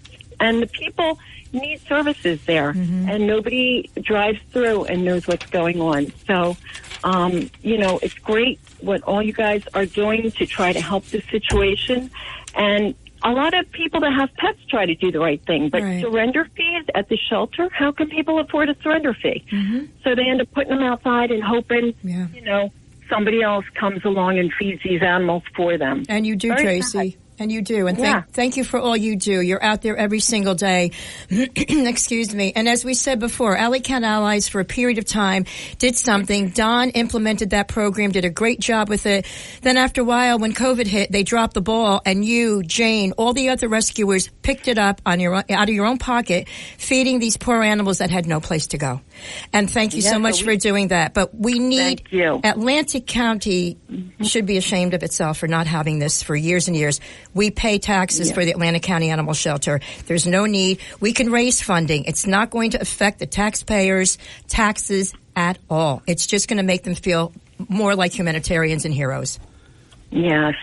Tracy, we pray. Thanks for the call. Appreciate it. Thank you. Thanks, Tracy. Thanks, Tracy. Okay, I have a question. So what if you want this to happen? What if you raise some money and you go to the county and say, okay, we've raised this amount of money, so you don't have to kick in that much out of that budget, but you kick in some. Does that make it happen faster? Does it make it happen at all? What do you say to that? Don, you want to take this one? Yeah. Go ahead. That's exactly where I'm going on this. I wanted Don to address it. I've always found it easier when you're looking for people to help you if you already start with something. So, you go to the casinos and say, listen, we are, and you can tell me the Kiwanis or Rotary Club, where we raise this amount of money, this is where we need to go, can you help us?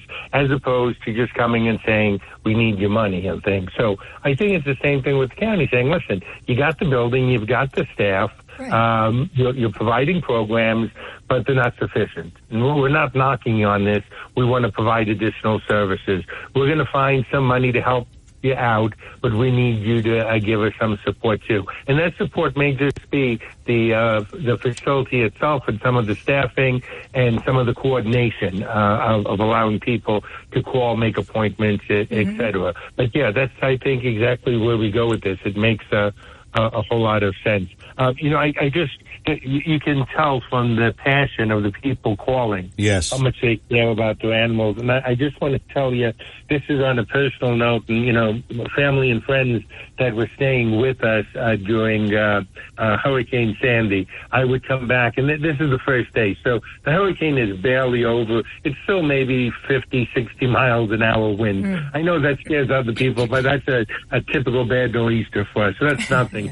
But I'm up on top of the boardwalk, and I'm with a staff, the Sid at the time, and we're just trying to find out if there's anyone underneath the boardwalk or caught in the dunes that are still alive. That's what we're looking for. There's no police yet out. There's no federal workers. There's no public. There's nobody there other than cat people, the alley cat allies. They were out there in the storm making sure they found the cats, they repositioned their shelters, they provided the feeding and things. So a very dedicated staff out there. So people out there trying, the need is so much greater than what we're able to provide. And I agree with everyone that spoke here. I walk to work from here. I live in the inlet, and my office is down almost where the college is, so it's 3 miles. So I definitely see everything that's on the street. And I walk on Baltic and Arctic and Mediterranean. You know, it's not just the boardwalk. So I can see it. And I think they're absolutely right. People want to help. They just don't have the financial means. Let's help them with the finances to be able to do this. And then I think the next step is, what do we do once we neuter and spay? How can we find them homes? Do we work with the Boy Scouts and the Girl Scouts in helping to find homes? Do we work with other nonprofits that are out there? Do we work with some of our senior programs saying, hey, we've got an animal, they're spayed, they're safe, but we need someone to take care of it. And I think that's how we approach it. All right, Don, we're going to let you go. Thanks a lot for coming on. We appreciate it. Always can count on Don Guardian to appear when we ask. Absolutely. Always. Don, you are just you're Superman to all of us. You're a great gentleman. Thank you so much for all you do.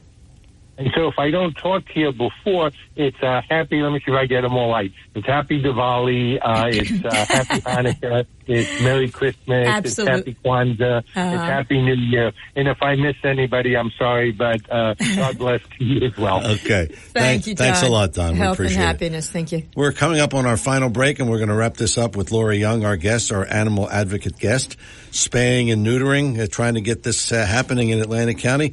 I'm John DeMasi. We'll come back with some final thoughts on Talk with a Purpose after these words. This holiday season, come celebrate in Hamilton. It's the blueberry capital of the world and so much more. Celebrate the taste with cuisine to satisfy any palate. Italian, Mexican, Asian, and traditional American specialties. Celebrate the spirit. Wineries, breweries, distilleries. Your choice of over a dozen places to sample local tastes. Celebrate the arts, Eagle Theater shows, and live music in so many venues. Celebrate the day. Celebrate the night. Celebrate the season. The Hamilton Rotary Winterfest today and tomorrow. Main Street tree lighting tonight. Fireman's Parade next Saturday.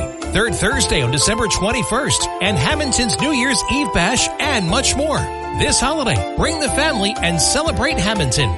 This message from the Greater Hamilton Chamber of Commerce is supported in part by a grant from the New Jersey Department of State, Division of Travel and Tourism. When it comes to you and your family's financial wellness, there are so many things to talk about. We could go on forever. To help guide you along the way, Joe Yakovich has written a book called The Heart of Your Money, Inspiration for Financial Wellness. In the book, Joe talks about longevity, inflation, retirement surprises, and many other topics. For your free copy of The Heart of Your Money, call the office of Joe Yakovich at JML Financial at 856-751-1771 or email Joe at jyakovich@brokersifs.com. For over 37 years, Joe Yakovich has been helping families throughout the area navigate the difficulties of a sound financial plan. You'll find Joe's approach to be different and not just the cookie-cutter methods that are prevalent in today's world. The path to your financial wellness and or retirement starts with a call to Joe Yakovich at JML Financial Group. 856-751-1771. 856-751-1771. Or email Joe at jyakovich@brokersifs.com. Joe Yakovich is registered with and securities and investment advisory services are offered through Brokers International Financial Services, LLC. Member SIPC. Brokers International Financial Services, LLC is not an affiliated company. Back here on Talk with a Purpose with our guest, Lori Young, animal advocate. We're talking about spaying and neutering cats and dogs here in Atlantic County. And, Lori, I got to ask you a question. Sure, John. What is the role of the SPCA in all this? You're talking, the SPCA for Society for the Prevention of Cruelty to Animals. Okay, so I don't have it with me, but they do an overall situation. They rescue in times of times like a Sandy, when we have devastation happening. I mean, they're not only into spay and neuter, but the problem is that many of us through the mail, we get these, donate to HSUS, we get these blankets and all that. We all get them, right? Never, don't do it, please. Your money is not going for the animals. So their CEO of the ASPCA, he makes $1 million a year. Oh. A year. Everyone under him, six figures for each of them. Now, how is this money being delegated to the animals, to saving the animals? It's not. It's a lot of it is going in their pockets. So please, if you get anything in the mail, donate to your local rescue groups. You have Beacon Animal Rescue in Upper Township. They do a fabulous job. They're no kill. You can donate to many. There's a lot of rescue groups up there. Local. Stay local with your dollars and cents. Do not give it to these national organizations because the animals never say it. Gee, I gave once to the Seeing Eye Dogs or something. Oh, that's good. Yeah. Oh, yeah, that's... Was that all right? Well, I like to say... I'll say, Lori said, no, don't bother with you, so I'll send it back in the mail. Well, people talk to me, they said, Lori, should I donate? I'm like, people can do as they want to. If it's going to make them feel good in their heart, that's fine. But the bottom line is that these national organizations pocket the money as opposed, we see these poor dogs on TV, you say to yourself, oh my gosh, I'm going to send something. No, it does not go to the animals. Let me just read a statistic, John, for you before we come to the end. Approximately 6.3 million companion animals enter U.S. shelters nationwide every year. Of those, approximately 3.1 million are dogs, 3.2 million are cats. Each year, approximately almost 920,000 shelter animals are euthanized. 390,000 dogs, 530,000 cats. You do the arithmetic, and we just want to have everyone on board with us. You'll be a better person for it. You'll be a hero. And I'm just going to give you a quote. I'm going to leave with this quote.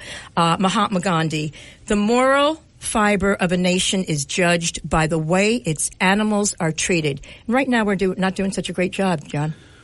Well, we thank you for coming on and really making me aware of this problem and making our audience aware of this problem. Give out your email again. Okay. And, John, thank you for the opportunity. I listen to you every week. You do a fabulous job. My email is LORRYPATLENYOUNG@Comcast.net. And I don't know, I had Don Guardian's number here, but you can reach Don. Just Google Don Guardian. His office number comes up. You can talk to him. We're going to work together to help everyone out there to spay and neuter your pets. It doesn't matter if you're a rescue or not. That's going to put the wraps on another edition of Talk with a Purpose. Don't forget, we're here every Saturday, 9 till noon on WPG Talk Radio 95.5. Thanks to Lori Young, thanks to Don Guardian, and thanks to Chris Coleman, our program director and producer, for doing his usual outstanding job. And thanks to you, because without you, we don't have a show. It's that simple. I'm John DeMasi. Thanks for listening. Have yourself a great week, a safe, a happy, and a healthy one. We'll do it all over again next Saturday, 9 till noon. Talk with a Purpose on WPG Talk Radio 95.5. You take care.